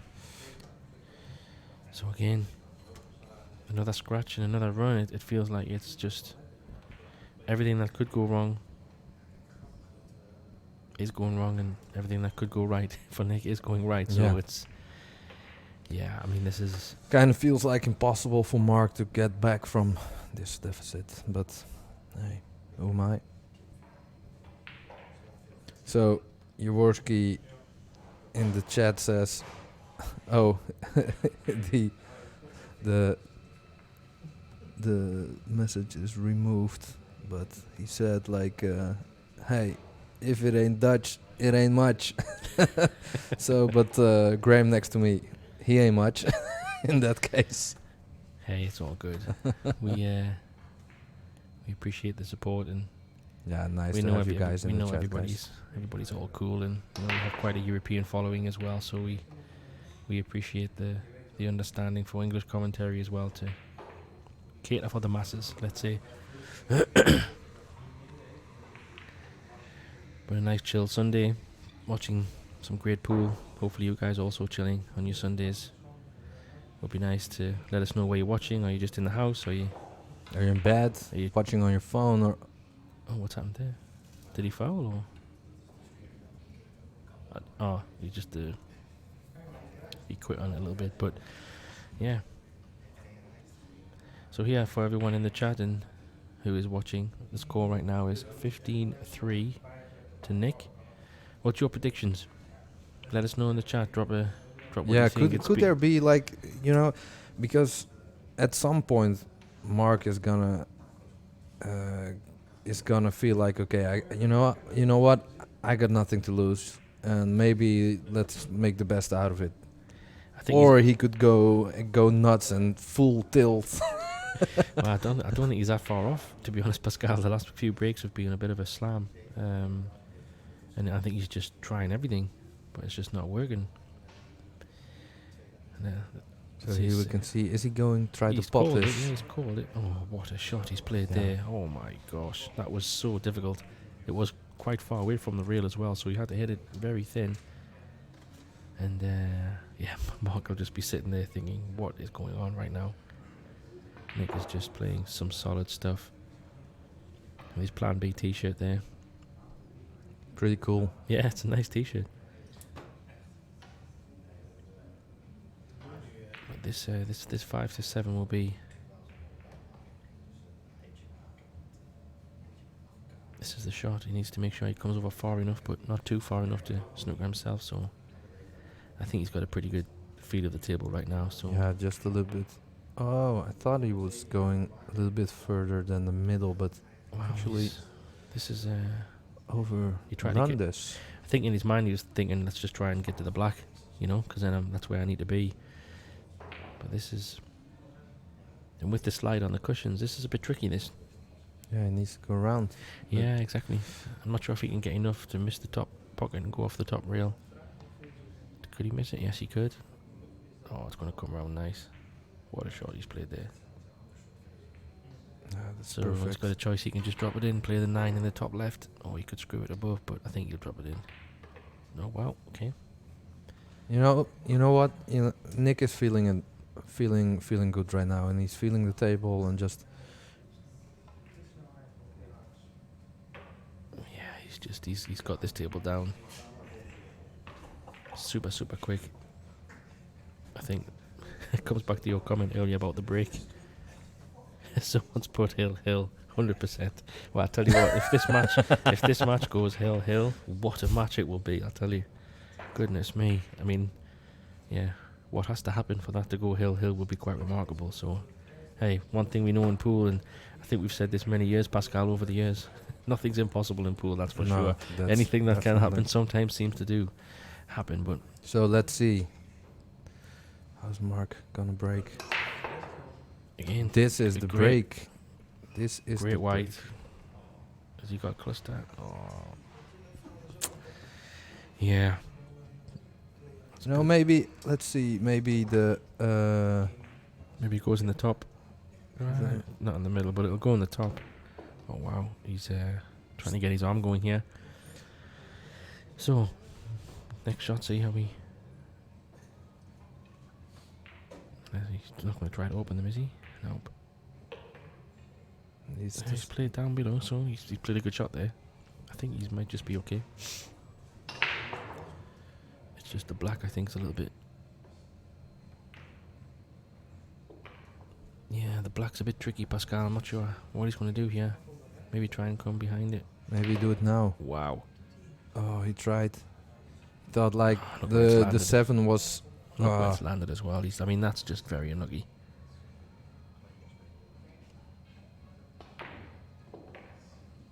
I mean, he's just trying everything possible. to be fair to him, he's going to go with a combo here. Unless he, let's see if he plays the safe, because he's got a good chance for a snooker here.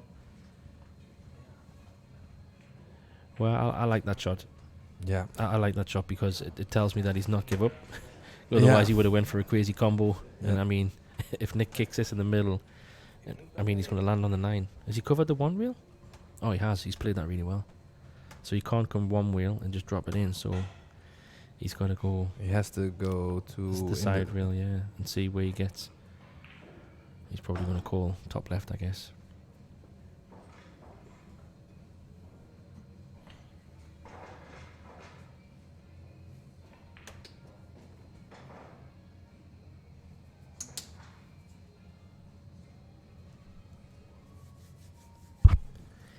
So, but he has a 1 rail escape. Oh well, then for me this is potable, especially with Nick's been playing.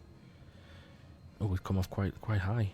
Oh, Mark's got a chance to take these out now. So this is like, see, that tells me that he definitely played the right shot there. Just needs to. He just wants to get some racks on the board as quick as he can, get some momentum going. So hey. You know, Mark. He's always in a hurry to get home. You know, Well, he's got a bus to get. You know, he's got dinner to eat, and Breaking Bad.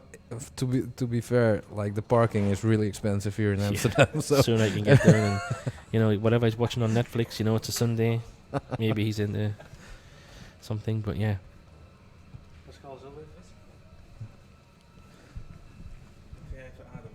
So next up, commentary switch. Thanks, Hear you Pascal. guys in a bit. So Pascal is taking a short break, and then joining me is Mr. Arya Shrabi, back from his little break. Oh, where's the white ball? Oh, it's just hanging on. Oh wow, what a break! Goodness me. That is, just pot 4 balls just because you can. What a monster break. And he has a nice shot on the 1. He needs to stroke this one pretty nice to get the white ball back down next to where the magic rack is. Yeah, he's trying to line it up there so we can... And even if he's a little bit low on it, it's not so bad because you can roll over to the side rail as well. Nice. Oh, he's cued that beautiful. You see, when you cue a ball nice, you don't have to hit him that hard, and the action he got on his cue ball was just phenomenal. I mean, look at it. He's playing 6-ball right now. Yeah, I mean, obviously it's a lot easier when you're 15-4 in front, playing those shots. Yeah, I mean that's been the story so far. Just big breaks from Nick, getting a chance, and now he is starting to take the racks, which is going to make it even more difficult for Mark. I wasn't fully aware of what was happening, but it looks like this could be his second break and run, or have they produced? No, he's had a. 'Cause yeah, I think he's had a couple. I haven't. he's marked it had down. his first at the 9th rack, and a little bit tight though. It's not okay. So enough angle. Yeah, he's making it all happen. But yeah, I think there's been a couple of racks around. Sorry, we haven't kept the stats on this one, but it definitely feels that Nick's been getting the better of the breaks. Mark's had I've lost count of how many scratches, maybe 3, 4. Yeah, it's 5. just a snowball effect because, like I said in the beginning, he had several chances, several visits to the table, and he just failed to capitalize on them, and it just becomes harder and harder, especially as once your opponent is just starting to run away from you. But the thing that worries me the most is his body language. When I was down, so out of the commentary booth, I should say. Oh, he's got a ball in. Has he got a chance on the one? He has, but it's a bit tricky and not ideal position. So that makes all the difference, you know. If you can get a nice opening shot with an opportunity, that's all you really want from a break. And he's going to have to try to make something happen here. It's potable. He's found the gap. How's your cue ball? I tell you what, that's not a bad effort from there. Oh, big bounce. Oh, he's got a chance. Yeah, That was a great shot. that was a That was a phenomenal really shot. great shot, and especially where the 3 ball is. So these are the shots where if you can start getting that momentum and taking his breaks, that's Yeah. all he can do. But most of the racks he's been playing, his cue ball has traveled all around the table, whereas Nick is just compact, little stun screws, just a flick aside, and once again, a lot easier when you're that much in front. Yeah, and it all depends how the balls lie as well, you know. I mean, True, just yeah. gonna drop this one in. See, just a little bit awkward again. He's going to have to come below the 8, I think, here. Yeah. Yeah, it's just little things, you know, like that can cause a few problems. And he's a bit straight on this 8 again, so is he going to play it in the middle pocket, possibly? Yeah, it's just, he's got to do just a little bit more work than Nick, and I think that causes a bit extra pressure. And that was a big bounce, but he's already waiting for the white ball to stop. Yeah. I think he wants to get these racks quickly to get some, I mean, some momentum. it's been well documented that he likes to get on with it, but I mean, it goes two ways because it's very easy to criticize him for playing too fast, but at the same time, when you have that type of playing style, it just disallows of any form of doubt creeping your mind. You just get on the shot and just play it as you see it. So it works both ways, and if he does manage to create some sort of momentum, I'm sure he can install a few doubts within Nick, even though he is firmly in the driving seat still. Yeah, I mean, there's pros and cons of all types of play. Speed play, get you in the flow and those things, but sometimes just taking that extra moment on certain shots can make all the difference. But hey, when it's all going well, it's all going well, and when it's not, the white ball was heading towards the middle again there. How's your look?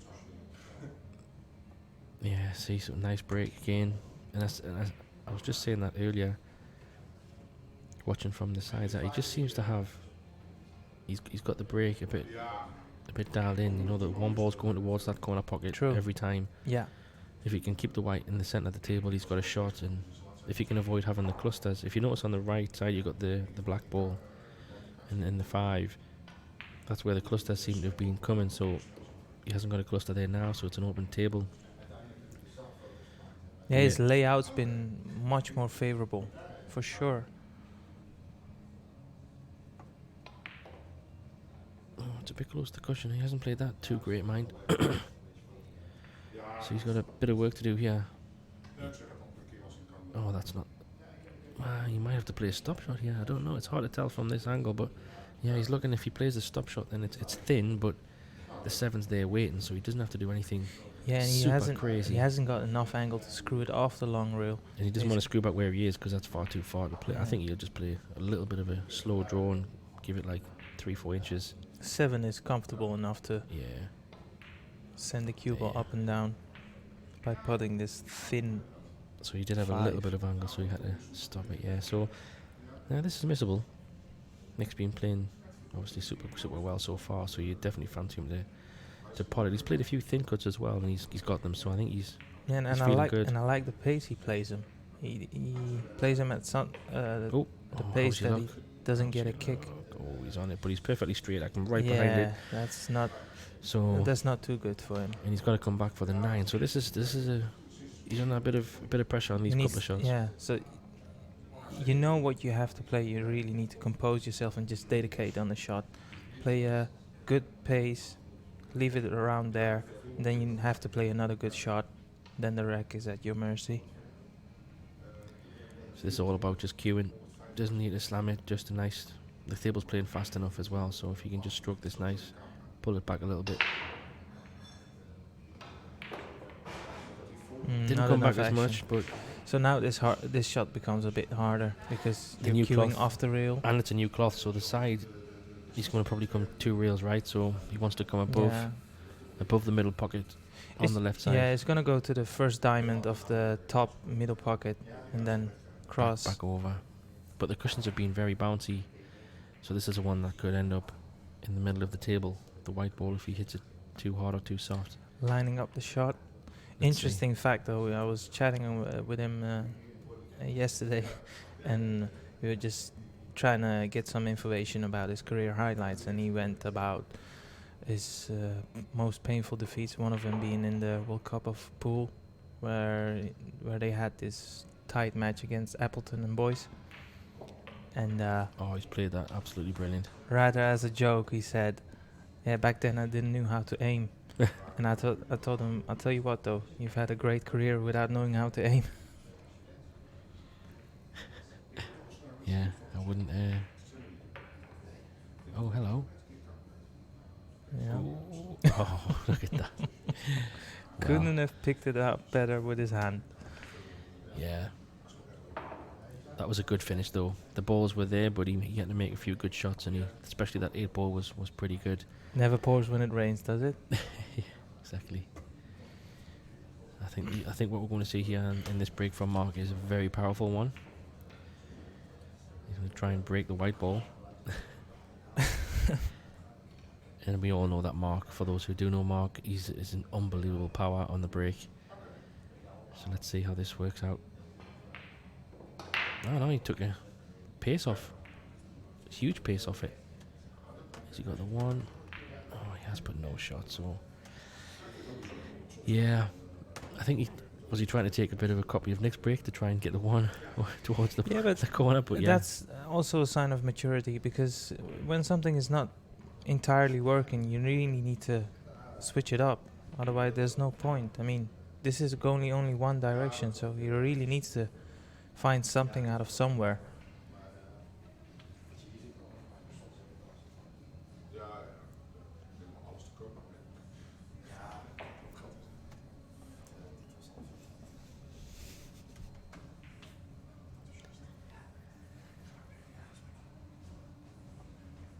He's obviously left this then, it looks like. Yeah. I'm surprised at that push out then, unless you try to put it on the rail. Interesting, looking at it left-handed. Just get the rest out. Pool players normally try everything to avoid the rest. It's to their credit, I mean, it's not something you use that often because the size of the table. Yeah, but the angle's quite good here, and he's played that pretty well. Wondering if the 5 goes down past the 9.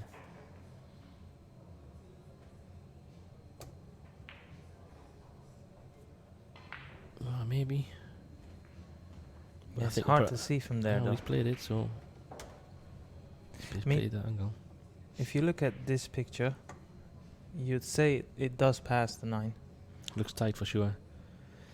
But it's interesting. Can he hold it? I think he can probably hold it and just. Just a looks gentle screw. Oh, flew past.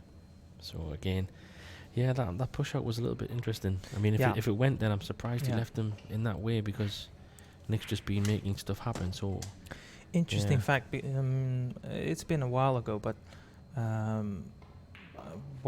came in to have a practice session, and I saw Lely playing against Marc, 1 pocket, and he had a comment, because I think he won that quite comfortable, and we all know how good Alex Lely is in any department of the game, especially one pocket. And one of the comment he made is about Mark, who's so much reliable on his attacking, whereas it feels like he could maybe grow in depth and try to find different ways to winning. So it's more or less 8 and out, nothing else. And it's something you're seeing here as well, though. Slow signs of him, where he had a push out, but it's not like he's taking ages of time to, like a Mark Selby, to put him in all sorts of trouble. And I know you like Mark Selby, so. Yeah, it's no, I think you're kind of right. I mean, it was maybe a bit quick, but maybe he didn't think it went. I see one ball there, tracking again. Yeah, you're absolutely right. Every time he's had a shot on the one in that same particular pocket. Ball's wide open. I mean, he's got this break completely dialed in, so I'm really struggling to see how Mark's going to get a chance against Nick's break. Bit of a letdown. I mean, when you've have a matchup of two of these super talented players, it's not really how you want it to go. Yeah, but not much you can do, Arya, to be honest. I mean, when Nick's playing like this, I mean, it's high quality stuff. Yeah, he's breaking well. Yeah, he's potting well. Safety's great. I mean, yeah. It's a great pool to watch for a Sunday, let's be honest. Apart from Mark's seat. Absolutely, but from everybody else as a neutral, I mean, yeah. So big thanks out. Big thanks to Orange Folks and Jimmy Warren for putting this on through Facebook and YouTube. Just to remind everybody, it is a free stream. There's a lot of effort goes into this, setting up for everybody to enjoy some great pool, which we are being treated to, courtesy of Mr. Vandenberg. It's nice to see him at least back on the scene in some way. But yeah, so please make sure you're sharing the stream, passing it out to any followers you might have, or tag people in. And if you appreciate what Orange Folks is doing, then you can also donate through PayPal, jimmy@orangefolks.com. Or if you don't have PayPal, then if you just go to YouTube, you can quite easily donate by just clicking the super chat button. Yeah, he's copying. He's the more or less find the sweet spot. But yeah, the main difference is his cue ball, though. It's not ideal by any imagine of a stretch of imagination. Yeah, but he's still at the table. Yeah, so I was just saying on the YouTube, if you go to the super chat, there's a little $sign in the chat in the bottom right corner. A couple of clicks. It's just like buying an app on the App Store or Google Play. Feel free to donate whatever you feel is worthy of the quality of this game and this stream. It's all welcome, much appreciated to help Orange Folks and Jimmy continue this super stream, if I don't say so myself. The quality's fantastic, nice angles, and this club is really well set up for this. They've taken the effort to have new lights in, super new table, cloths running super nice, and we have two great players treating us to, while he's gone around, nice, treating us to some nice pool. Hopefully Mark can get a bit of momentum and get back in this. And then we have another match coming up after this one with Nick. Rolls the gun. Yeah, he's playing same race to 30, but he's giving a 12 head start. Is that right, Aaron? That is but it's a race to 32. Race to 32. Slight difference. Yeah, that'll be coming on later after this one. So hopefully hang around for that one, or just to continue to enjoy us for this one for now. So this is the worrying thing. Even though he's putting the balls and he looks very sufficient in this rack, his cue ball is just traveling miles. Yeah, and you can see there again, but he's just okay. And it just catches up with you at some point. Like, you don't really want to leave yourself with this type of shot. And even if you're that good of a putter like Marcus, you can still miss them. Yeah, and story of the day, I'm afraid. Clover Stang, welcome from Indiana. Nice that you got invited from a friend, whoever that was. Thanks to them for sharing. If you feel like sharing it yourself, then please do so. Sharing is caring. Sharing is caring. And we Cost could you- do with some caring in Yeah. these hard times. So It costs you nothing to share, and it's all much I think he's appreciated. going for the bank here, by the way. Did he call? I didn't. Oh, he's got it. Absolutely nailed it. Swoosh, Oh my gosh. as Billy Thorpe would have said. You know, you kind of. I mean, it's, and the pace he played it as well. yeah, he's given it every chance. He's going Yeah, all in, yes. right? But you kind of think, yeah, 20-5. I mean, was that a nail in the coffin? Do you think, Aria? Yeah, is this over? Or I mean, it's even a It- top player being 25 It'd down. be a right? brave man to bet against Nick at this point, but I just think for Mark, it's all about making the scoreboard look respectable. I think it'll do him the world of good to at least get to two double figures, because at the moment, even that is in doubt. So let's have a close look of Nick, his break. So we Yeah. can see he's just off the Yeah, so the one head ball. spot, and he's aiming full on the one. So see his cue ball is Drifting over perfect. again. A deja vu. He's been a bit unlucky not to have a shot this time, maybe, or can he? No, he can't get it, I don't think. Yeah, it's a good call, Yaroski. I don't think there was any agreement on where the balls would be racked. I mean, I definitely don't think there's any funky racking going on by anybody, but I mean, in terms of where he's hitting the ball, from Nick's point of view, and how he's getting the balls to move, he's definitely got something working. But you can see the balls are going in all different places. So I don't think the guys agreed on any balls going anywhere. There's just a respectful throw the balls in. And What is he looking at here? is he going real first? I don't know if he can. We can swerve it a little bit. Is Go that on. worth the risk? I thought he could play a safety kick shot where he just I don't gets know. a fullish contact on the one. So he's called it. Okay, so now he is going for the swerve shot, as you've mentioned. I just think everything. It just seems to be working for Nick. So the good thing is the ball closest to him is far enough away that he can swerve it. So he's playing that safety then. Maybe you called it just in case. Maybe he knew odds on to get it safe as well. He's a crafty veteran, Yeah. is Nick. Oh, he's got a double kiss. He's got his cue ball. He's being a bit fortunate. He's there, covered. So he might take that. He will take that all day long. But Yeah. it's not the hardest of jumps, not for someone like Nick van den Berg. Yeah, it's a good question, Karen. I didn't notice that actually. So good spot. He's just saying there that Mark's been using his playing cue to break the last few times. I think one thing that's been clear is he's taken quite a bit of pace off. He was going for a big. Here is a nice picture to see how much he elevates his cue. It's only half a ball jump, so he should have a good chance. Yeah. I mean, you've seen his jump shot at the Mosconi Cup, so Yeah, this is with the like a rest. warm-up.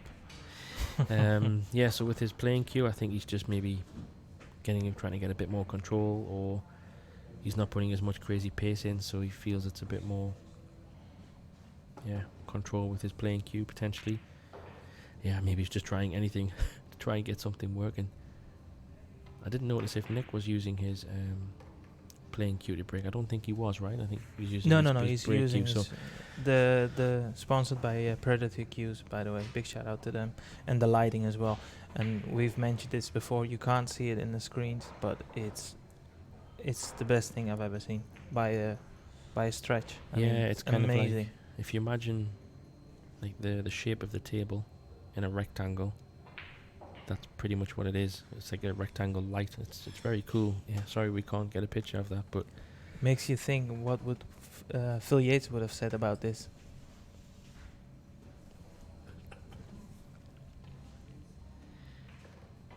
I didn't catch it thin enough. Oh, he hasn't landed too great there. This will be a tough shot. I think he's going to catch the 10 here if he does pot this one. So it looks very close. Or maybe not. Maybe not. I mean, hey, if you just But pass the ball. Can he get to the middle of his cue ball? That's the thing I want to know. No, he's definitely bridging. Yeah, no. So I think natural angle, you can just avoid the 10. Oh, he can just get through, I think, and he's just got to drop this in. So Maybe a snitch of right hand side. Don't Yeah. really need it though, but Yeah, It- I fancy Nick to get this. He's been dropping these kind of balls in. it's about All keeping your morning. body still. That's all, and don't play it too hard. Yeah, there you go.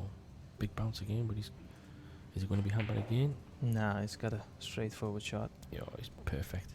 See, Yeah. all he needs is a stop shot.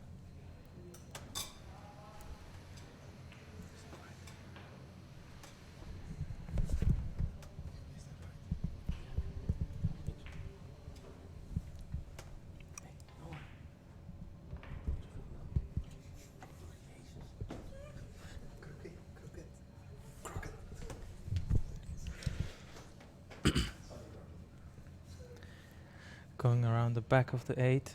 Is he? Looks like he's... Yeah, maybe. Oh, he's got plenty of space behind that 9. But he's checked it up. See, once you're playing that well, you find different ways. But the table, with it being quite new, sometimes those check shots can be a little bit funky and not react as much as you would like. But Nick's been playing these. I think he's going to go 2 reels maybe. Yeah, Or 1 reel maybe. Looks like he's queuing high. So, that's a big bounce. he's landed perfect. It looks like it's going super fast off the cushion initially. But True, yeah. So the the cushions are a bit nippy, but I mean, he's just... he's not struggling. No, he's got this... And I've noticed he's picked up his pace as well, Nick. Yeah. He's got a little spring in his step, and every right for that, because with that comfortable of lead. Yeah, he's gone back to his break cue now. Seems or not? Is this his playing cue? Yeah, this Yes, is playing cue. Yeah. yeah. So yeah, maybe he's just... Let us see. Hey, the 1 ball's heading Yeah, up. yeah. So he's Oh, he's got a little nudge yeah, in. yeah, yeah. He's played more or less. He's the same type of break Nick has been producing all throughout. So that's Maybe a a little bit positive sign. Yeah, it's just a little bit late to the party, I'm afraid. Yeah, but I mean, you know how quick Mark can put racks on the board. So if he starts producing good break and runs, you'd be inhuman not to feel some sort of pressure, even though you're that much in front, because Nick will know that if he doesn't get a good chance, Mark is there for to Yeah, I don't know, Ari. pounce on them. I'm kind of thinking Nick is just looking so good. True, and yeah, the lead absolutely. is so big, and just little things. Nick's break has just been so unbelievable. Yeah.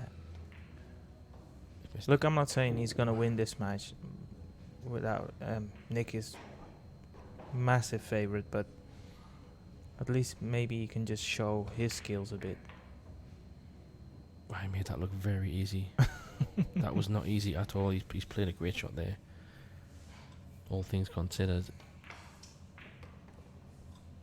I mean, this for me just shows what kind of player Mark is. I mean, he's a phenomenal player. It just hasn't really been his day at the office. So he's just taking an extra moment on this 10 because he missed the previous one. And he just dropped that one in. Well, I think that's just Mark all over. I mean, there's not a ball that he can't pot, so he needs to hope that Nick just starts to have a bit of a nightmare on the break. If I'm honest, Arya, if Nick doesn't have a nightmare on the break, this is alternate break. Well, I can't see him getting a nightmare on the break because he's been so sufficient with that. But it's still breaking, and it's still always relying on some sort of luck. Any bad kiss can spoil the party, and if Mark, a little too late, unfortunately, but still, is there to pick them off, at some point he will feel some sort of pressure. But it's hard to say when you're that close to the winning line. But let's see. I mean, hey, if for me it would have to be the wheels would have to come off next break big time, and you'd have to get a lot of bad luck. I mean, if you just let's see how it works out on this one. 1 ball to the top right. There you go. He's got the ball in the middle again. Oh, he's got a bit of an unlucky kiss there on the white ball. So this is the kind of stuff that Mark needs to happen. And I think he can he's still got a shot on the 1, even though he's way down in this corner. Yeah, there you see but it. that's exactly the point I'm trying to make is even though you've figured the breakout, you can always have an unfortunate nudge, and these things do happen. Well, if he's digging down on this kind of makes the shot not even 10 times You taller, can but see our 50 times taller. photographer, Yeah. Jean-Paul Kivit, taking some Yeah, action photos. it's an interesting one because I don't know if that 2 just sneaks past the green. So he could he drop the 1 in and play a longer 2 ball, or does he really want to dig in and try to get it back down for the 2 in the middle? But For me, in this picture, Yeah, the he's- 2 is very tight. but I think he might just sneak in, you know. Anyway, let's see what he thinks. Either way, he's going to have a He's tough gonna, shot he's next. gonna, yeah, he's gonna have a horrible shot. It might be even worth to send the 1 towards the 4 and call the 4. yeah, that like way you cross can- bank. But He can control his wide at least. he's taking down on this. He's going. Oh, he's thinking about it. I mean, I'm a snooker player myself, and I wouldn't be happy with that shot, because the pot isn't that difficult, but to control your cue ball is a whole nother thing. Yeah, but I think Nick's playing smart as well because he's thinking, hey, I know exactly. I don't want to let Mark back at the table with anything crazy. So, I mean, he can afford to push the board out a little bit, but I'm sure True, he'd rather keep yeah. him in his chair. Yeah, jacked up. He's trying to draw his cue Yeah, this cue is ball back in the middle of the table. He's good cueing this. Yeah, so we need to see what happens. So yeah, that's exactly what Mark will need. Nick He's gonna having a be- few liberties, and So he needs to get a good. it's good not white. it's not an easy shot by any stretch, He's but going to go for it. at least he has a shot right in the middle. Wow, that's just like full on. I'm just going for it. I mean, he made that look easier than it was. I think it was a bit tricky still. Yeah. And he had an easy snooker also if he wanted to play it, but he's decided not to. Nah, I mean, Not to let Nick. To his credit, when the scoreline is like this, there's no point in playing too much safety anyway.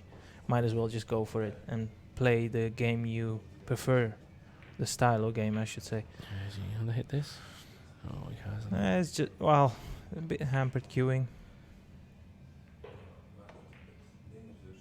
He's done that well. Yeah, he's played that well. So similar shot, drop it in, black in the middle. Oh. Just looked like he was going to run away, and it has gone a bit far, but he's still alright. You can just play with a bit of side and off the top cushion. Okay, maybe Mark's just Wow, exhibition so stuff. yeah, but I'm that's surprised he's done that. That is silly. That's really silly. I'm not really sure why he played it that way. Nah. He didn't need to. No reason for at all to play that type of shot. But he still. Yeah, not so sure about that one. He was quite fortunate not to scratch there. I think the way the side didn't Yeah. take, you know. But anyway. But to his credit, I mean, he still took the rack, but So that's the moment where you see you've taken a rack from Nick on his break. If he can get a break from himself, this is the only way he can ever get back into this match. true. So it's like I say back when I said one frame at a time, but he has to make his break counts as a must. Yeah, absolutely. Anything is a must, in fact, with that score line. Yeah. It's plain and simple. Just no miss pool. I mean, if I was in Mark's shoes and playing any money match right now, I think his aim would be trying to get the double figures. Yeah, And then- just and then trying to take it make the from there. scoreline look respectable, because at the moment it's just a one-sided affair, Oh, he didn't hit that well. and He he's was left. like hardly any pace on it at all. Yeah, and the worst thing is he's not even left like a difficult rack, even though there's a few balls to negotiate with. But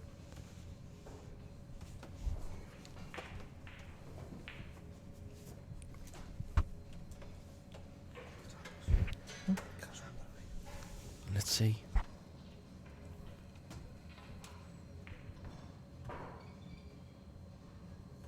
Oh yeah. favorable kiss. Yeah, I mean, he was always going to go close to that ball, I guess, with the angle that he had. So it's Yeah, but if he like grazes the 6, then he's out of position. yeah. Gets a foolish contact, more like a stop shot. Perfect angle to get on the 3. Small margins, mate. Small margins, and Yeah. he's shaking his head there. But maybe he doesn't have a good angle. Yeah, it's not. He's gonna get a bit too close to the 4 than he would have liked, but it's still. Well, decided to go the other way. Good thing is he has an angle, and the 5 does pass the 10, of Yep. course. But can he hold it? Because I think he can't. Even if he runs past it, it goes in the middle as well. So yeah, he's probably in the middle I then. think he'd probably go a bit. Play for, like, if he's playing for the 10. Yeah, he's good. That's probably the more safer option. Bit But close no, to the yeah, cushion I again. don't know if he can. Might have to jack up a little bit here just to. I don't think he can just roll it in. So let's see how he plays this one. If he's jacking up, then no, he's rolling it. Just accept what the table will give you. It's not the best, mind. He's going to have to play this like a slow drag shot to hold. The good thing is, if he can land pretty straight on the 7, then the 8 balls, they're waiting for the middle pocket. But this is, you have to cue this one.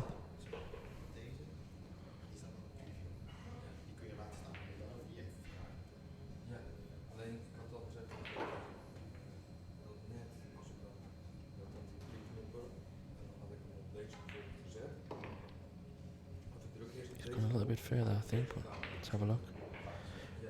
Yeah, so I'm not sure if he can play this with You can drop it in.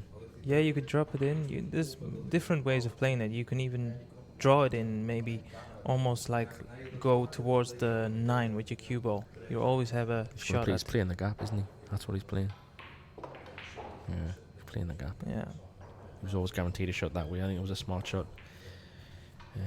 This one he can, does he deep screw it off the rail, or does he just drop it out? Yeah. So if he can, so you just kind of gave one straight back, It's a bit of a shame Yeah. because you pimp one, and then Yeah. he had a break, and he just didn't seem to hit the balls very hard.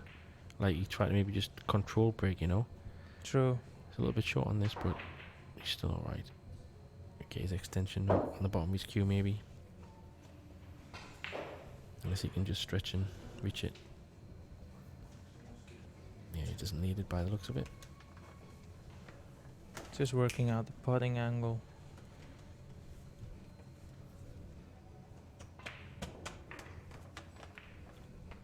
There you go. Another one, Vanek. Deja vu.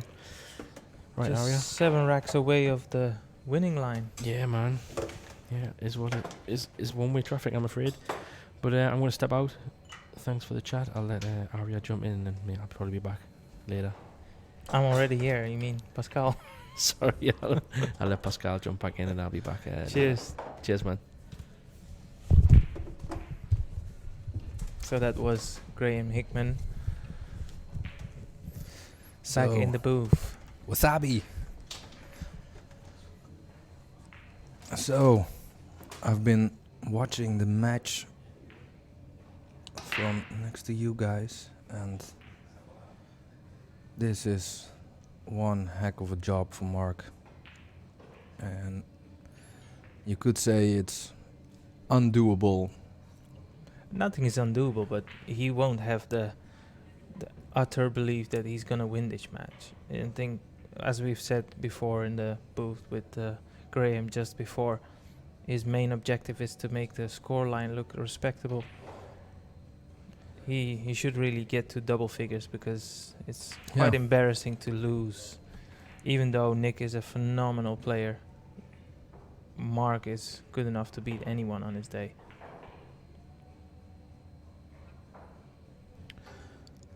So, kinda has to play this a little bit of, maybe a little bit check side. Have to avoid the side pocket. He's playing at middle, so just using the natural angle. And the angle was there, so well played. So he can get away from the rail and leave himself a nice angle on the 5 here, which is important to get on the 7. Oh, It's bit a little bit surprised. Yeah, too you small. can see he wasn't really happy with that one. So, are you punching it through the corner with topspin? Maybe even just leave Or- yourself a bank shot. Yeah, that's also a possibility, but or maybe go all the way back Yeah, with right he's right hand opting for English. that. Look, he's queuing down, Yeah. so he's going for that. Yeah, that's a shot. How's his cue ball? What a shot. He Great deserves the rag execution. with that one. That's a cracker. Yeah, but he's actually Nick is now potting balls like with the jacked up long shots, and if he's feeling this good, then he shows the world class player he is, and he's to be fair for Mark, He hasn't given a good account of himself though. Mark. no. This is not a reflection of how good he really is. No, and probably like everyone who knows, like both players thought this was gonna be fireworks. At least I thought it was gonna be fireworks. And it kinda is firework now, but in the whole Just in one direction. yeah. Which is a shame. But if you're Nick, you'd be more than happy with this because he still has another race to 32 to go. So Yeah. quick kill, and mind you, we only have time to 11 because of the COVID rules we have set. So I think before 12 we all need to go out. Yeah, but at this rate we'll be out before dinner.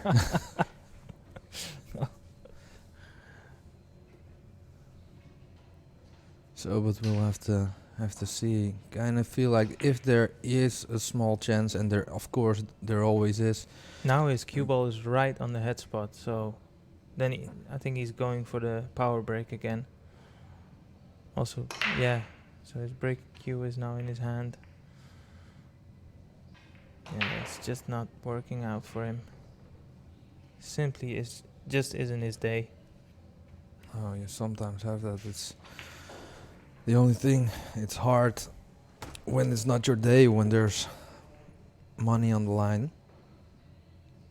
Yeah, true. But But it happens. I think once you're out there getting this type of punishment, it's not all you're thinking about. It's the embarrassment, really, and the disappointment.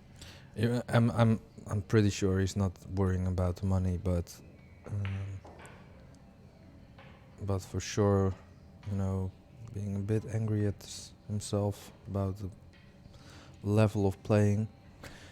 See, and But actually, his putting is actually pretty good. yeah, but that's the problem. This game isn't about putting, because I'm a snooker player, but I haven't won a world championship because putting is not the problem. It's about controlling your cue ball and making the right decisions at the right moments. And if you look at his cue ball throughout this match, he's done a lot more traveling with his cue ball in comparison to Nick. I mean, sometimes obviously the table does dictate the path you have to take, but in general his cue ball has been on a string, hence the scoreline. So need to avoid hitting the 10 or use hitting the 10 with maybe inside English with topspin. But maybe he can draw from this point of view. Maybe he can go into the 8. Just wanted to hit the other part of the 8, the other half. The only good thing is he's still got the initiative, so he can. If Yeah, you can and pick out a good safety, you can still have the advantage here. Maybe he's attacking, being. No, that's not the shot to go for. So, Mark will be attacking at this. Already put his vest on back again. So he's ready to go home. Probably he's been looking for somewhere to have a nice meal. Call the 9.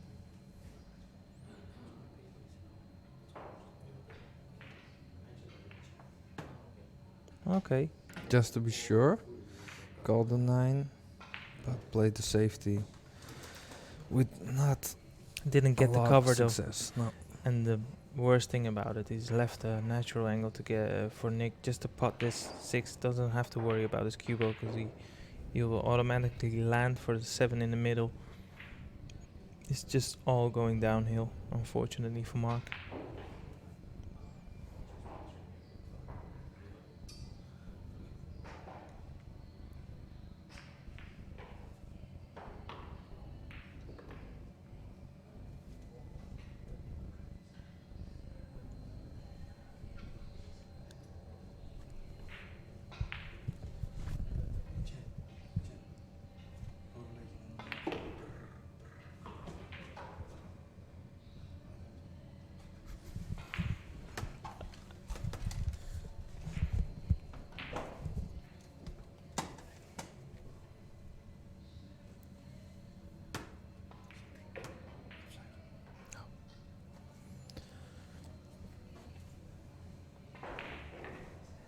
So you can see there's also photos being made of this match.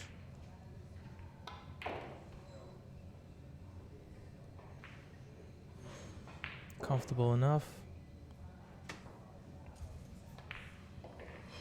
Nice to see Nick playing with Musashi Q again. Yeah. So prior to this match, I'm not sure, but I felt the majority of the people were favoring Mark. And it's hard to go against that. But for me, it just was at its best a 50-50 match. And I just say that because of the impressive performance Nick had against Christoph Reintjes, where he just played some unbelievable pool. He had a lot of high series when playing straight pool. I don't care if you're retired or not, but if you produce that type of stuff, that means you're very much match sharp. And to me, it always felt like a tough ask for Mark to beat Nick at his home turf, knowing that Nick Forwell is playing well and he's also put in the hours as well. Yeah, I kind of felt like it was, I don't know, like 55 for Nick because of they were playing here in this home club. But I never thought it would be like this one-sided. I think So nobody would have thought that. big shot on the one, and he made that look very, very easy. Yes, he did. Interestingly enough, I think in the beginning I said if there was someone I would have favored to run away with this match, It was Mark. it was Mark. Yeah. But how wrong could I have been? Yeah, well, you know, I think if there, you know, that's the thing, you know, from Mark, that he's a good front runner, and but yeah, you know, Nick is a total package, of course, and yeah, well, he shows that, he proves that here. Yeah, but Mark has shown little signs of frustration. I mean, a couple of racks ago, he did win that rack, but he had like a straightforward angle on the 8. Yeah, And just smashed it and completely ran out of position. Then he recovered, but that's worrying signs. I mean, if you're a fan or if you're backing him and you see your playing like that, you don't want to see that. It's a bit disappointing. It's like a letdown, and So I actually think he's playing on money, but I'm not sure about that. Did you ask for? Are they playing with their own money, or they have backers? I think so. Yeah, I thought so, but I'm not sure. But you know, then again, if you're betting on a horse, then you have to accept what they do. So he's gonna go for his trademark powerful break.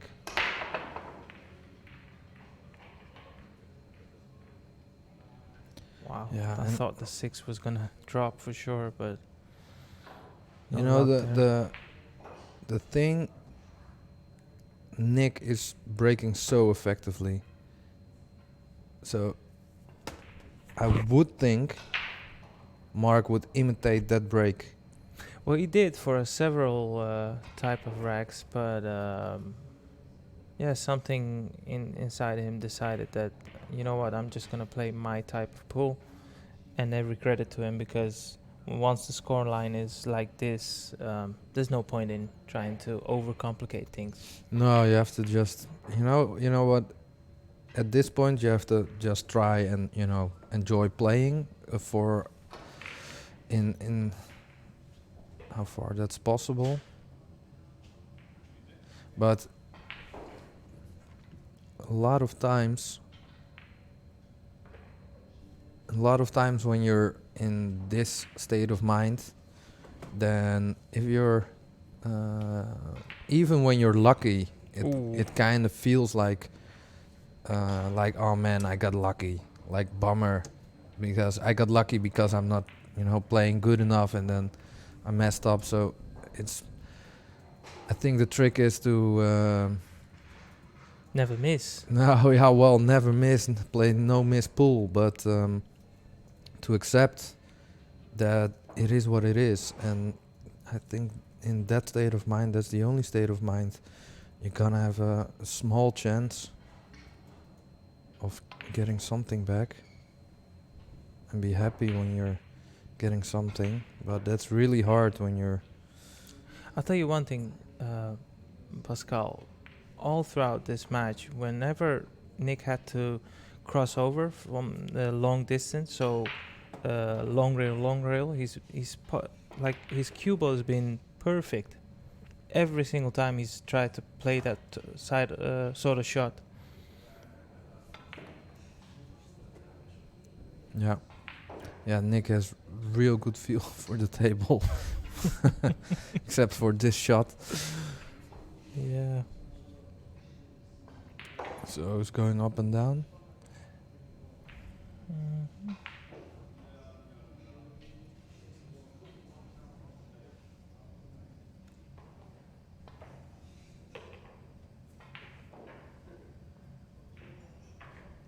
So, fair comment from Niels.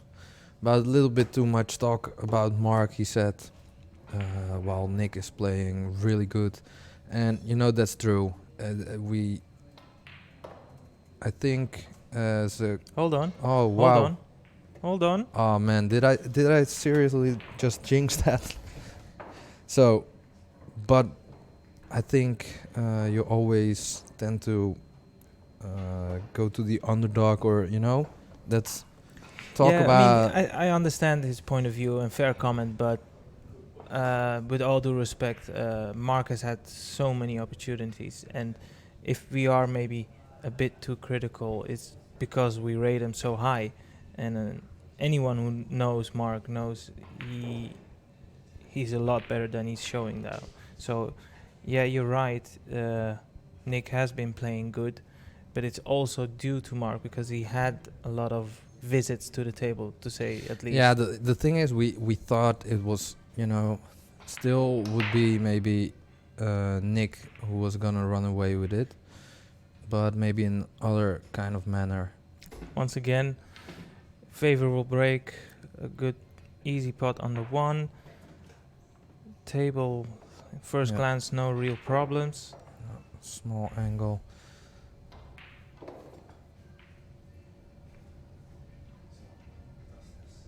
Kind of gets and needs to be do a bit more now with the cue ball. Would have liked the cue ball to go a little bit further to... Still no problem. Nice angle here on the 3. So has to play a good position now because... Oh wait, I didn't thought that was possible from that angle, but...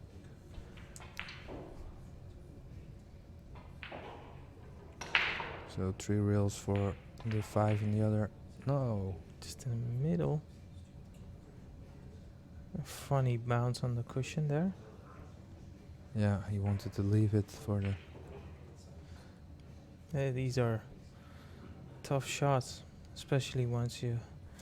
It's not only just putting it, but trying to So control your is he cue ball. going 3 rails inside to land on the 7? To We'll pot see the 7 shortly. in the Yeah, so opposite corner of the 8? he is, because he's queuing up high, or he's maybe leaving the combination 7 and 8. Oh, No, wow. he's opted for what you've said. How's his cue ball? Deserves a still little got- bit of luck there. Yeah, still got the combination and the plus. The plus line was part. good. The plus thing about it is you can also send his 7 to the corner pocket by potting the 8, calling the combination, and I'm sure he has called it. Yeah, so it's going nicely here. Little, I would have Yeah, liked a bit He's more gonna play that angle. real first. Yeah, so earlier Mark did play a rail first to no avail. This time it does come off.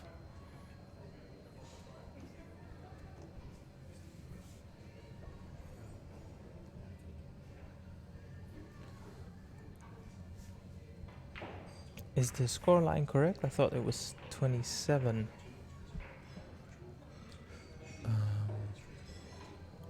I'm not sure.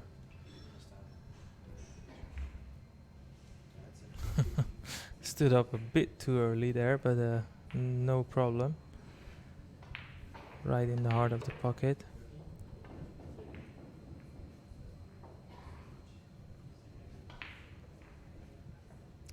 Yeah, so a rather disappointing day at the office here for Mark, and Yeah. I think we've all been in this position, maybe not for this amount of money, but certainly on the receiving end of a hurtful beating. But it's just all part of the process if you want to develop and grow into a complete player. And some might say this is actual tuition money. Yeah, you could say that, and it's also really nice to see that the reign, if you can call it that, of Mr. Nick Vandenberg El Nino isn't over. No, He did retire a few years ago, but back in 017. yeah. But as you can see, he is still a force. To be reckoned with. Yeah.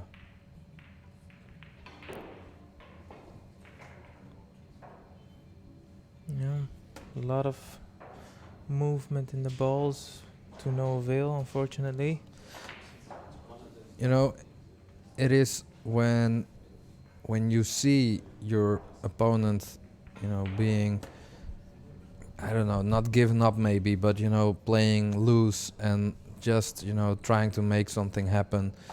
It's also hard for you as, you know, being the player on top to still be concentrating and playing these kind of shots. Well, this is some kind Also of effort. solve the problem, but yeah, still needs to do something with the 7. Yeah, well, I think the 7 is you could cross pretty easily from the 6 to the 7 in the upper side pocket from this point of view. So for if you say like the cue ball on the spot, Yeah, and then just maybe roll you it can, in and maybe cross, you can try make a to, cross. even though it's a bit risky, you could try to nudge one of the 3 balls. The we're talking about the 9, 8, and the 7. There's some risk involved, but he might fancy. So the pace he played it tells me maybe he did go for it, maybe not, but Yeah. let us see. Well, for now, yeah, he could still do it, but I think the crosses for Yeah. a player like Nick is still doable. Yeah, so the shot you've called, his position here is vitally important. And this looks about perfect. He's nice and close to the 6 so he can control his cue ball. It's just about the pace for me here. Yeah, just go on the left of the. Oh, watch out! Oh, that's perfect. That's Yeah. absolutely perfect.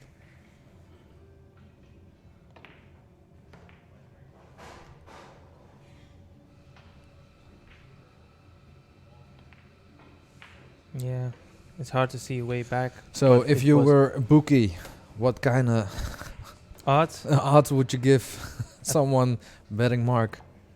I'd say probably 5,000 to 1. Yeah. Well, Worth put me in for $1 then. worth the tenner, huh? Yeah. It's too bad because I really do enjoy watching Mark play. I just like the way he goes about his game, and just he's the type of player who grabs the bull by its horns. He doesn't wait for someone to make a mistake. He just forces you. He just brutally attacks you until you just give up.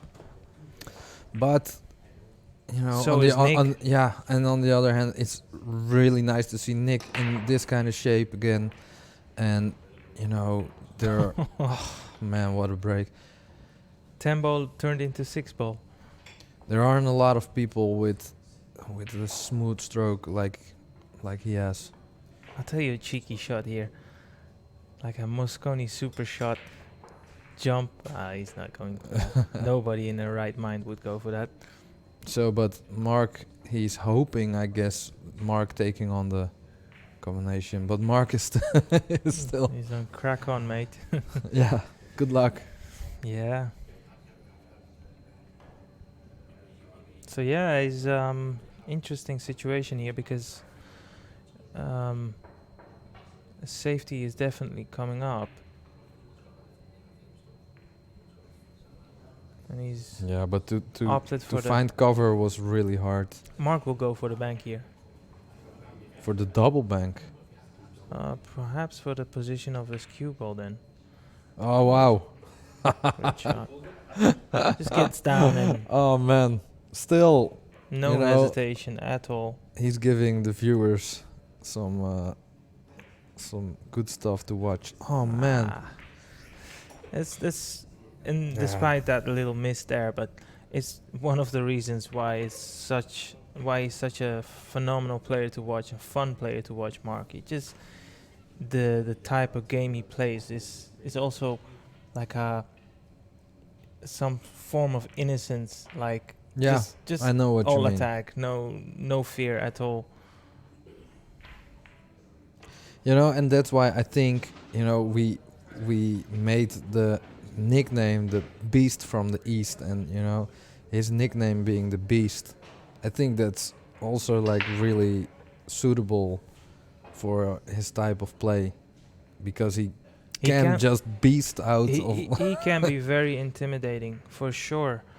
I mean, the last Dutch Championships I played, that was in 2016, if I'm not mistaken, and I remember he won the 9-ball, and I was fortunate enough to be the only player actually to win a match against him in the qualifications, and then he went on in the main event, and I think he only dropped like maybe 3 racks, and he just absolutely bulldozed anyone, anything that came even near him, winning the final 9-0.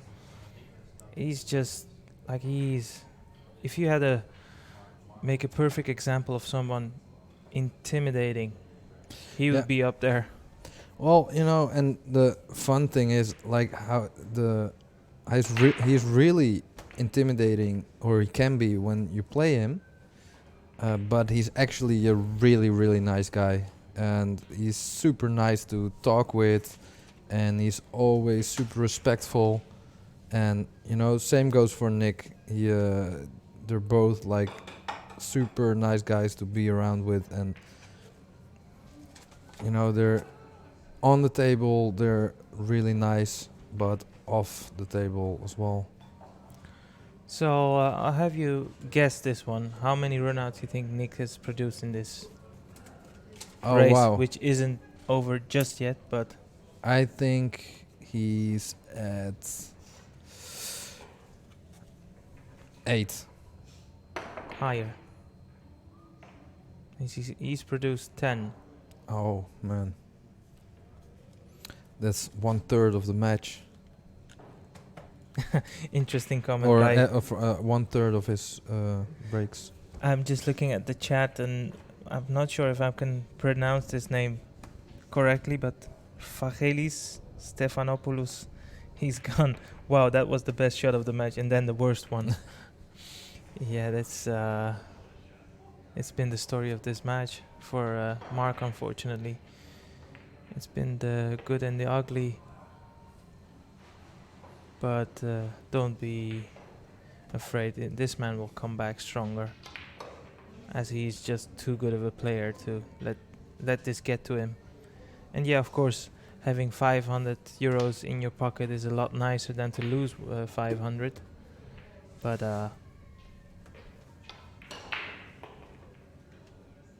it's just one of them things you have to go through sometimes.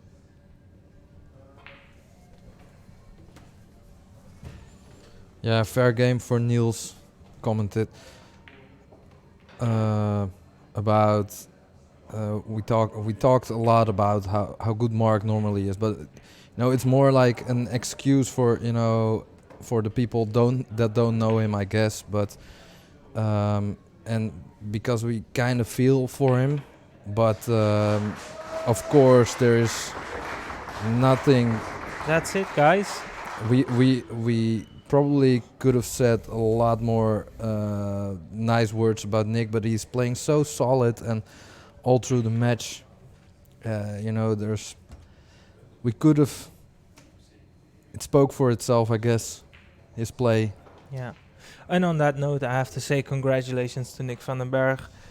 Excellent display of well-controlled pool. Hard luck for Marc. I'm sure he will be back stronger and better, and this will not be the last you've seen of him. I can guarantee you this. And for now, we're just gonna have a short break, because the next match will start. I'm not sure within how many minutes, but I'm sure Nick would like to have a little break. So we'll be back within a few minutes. Keep an eye on the stream. Please keep sharing, liking, commenting, and donating if you have enjoyed this first match. And we have another one lined up for you. You want to say who against who and what are the odds are? Well, the odds, I don't know about the odds, but I mean the stake they're playing. it wasn't on the. I thought they played for the same amount, but I'm not actually sure about. Yeah, I think so. So I think they're playing 500, but we'll have to check that in a minute. But they're playing race till 32, and let me. So Nick is giving his opponent a 12 rack start. So yeah, that'll be an interesting one. Let me check for. Like I already said by the administrator, Orange Forks, keep an eye on the stream, and we'll be back shortly. Thank you for listening, and for now, goodbye. Sexy cats. Hoe zet je het geluid uit? 7-8. Popcorn. Hey man. Boven zit toch?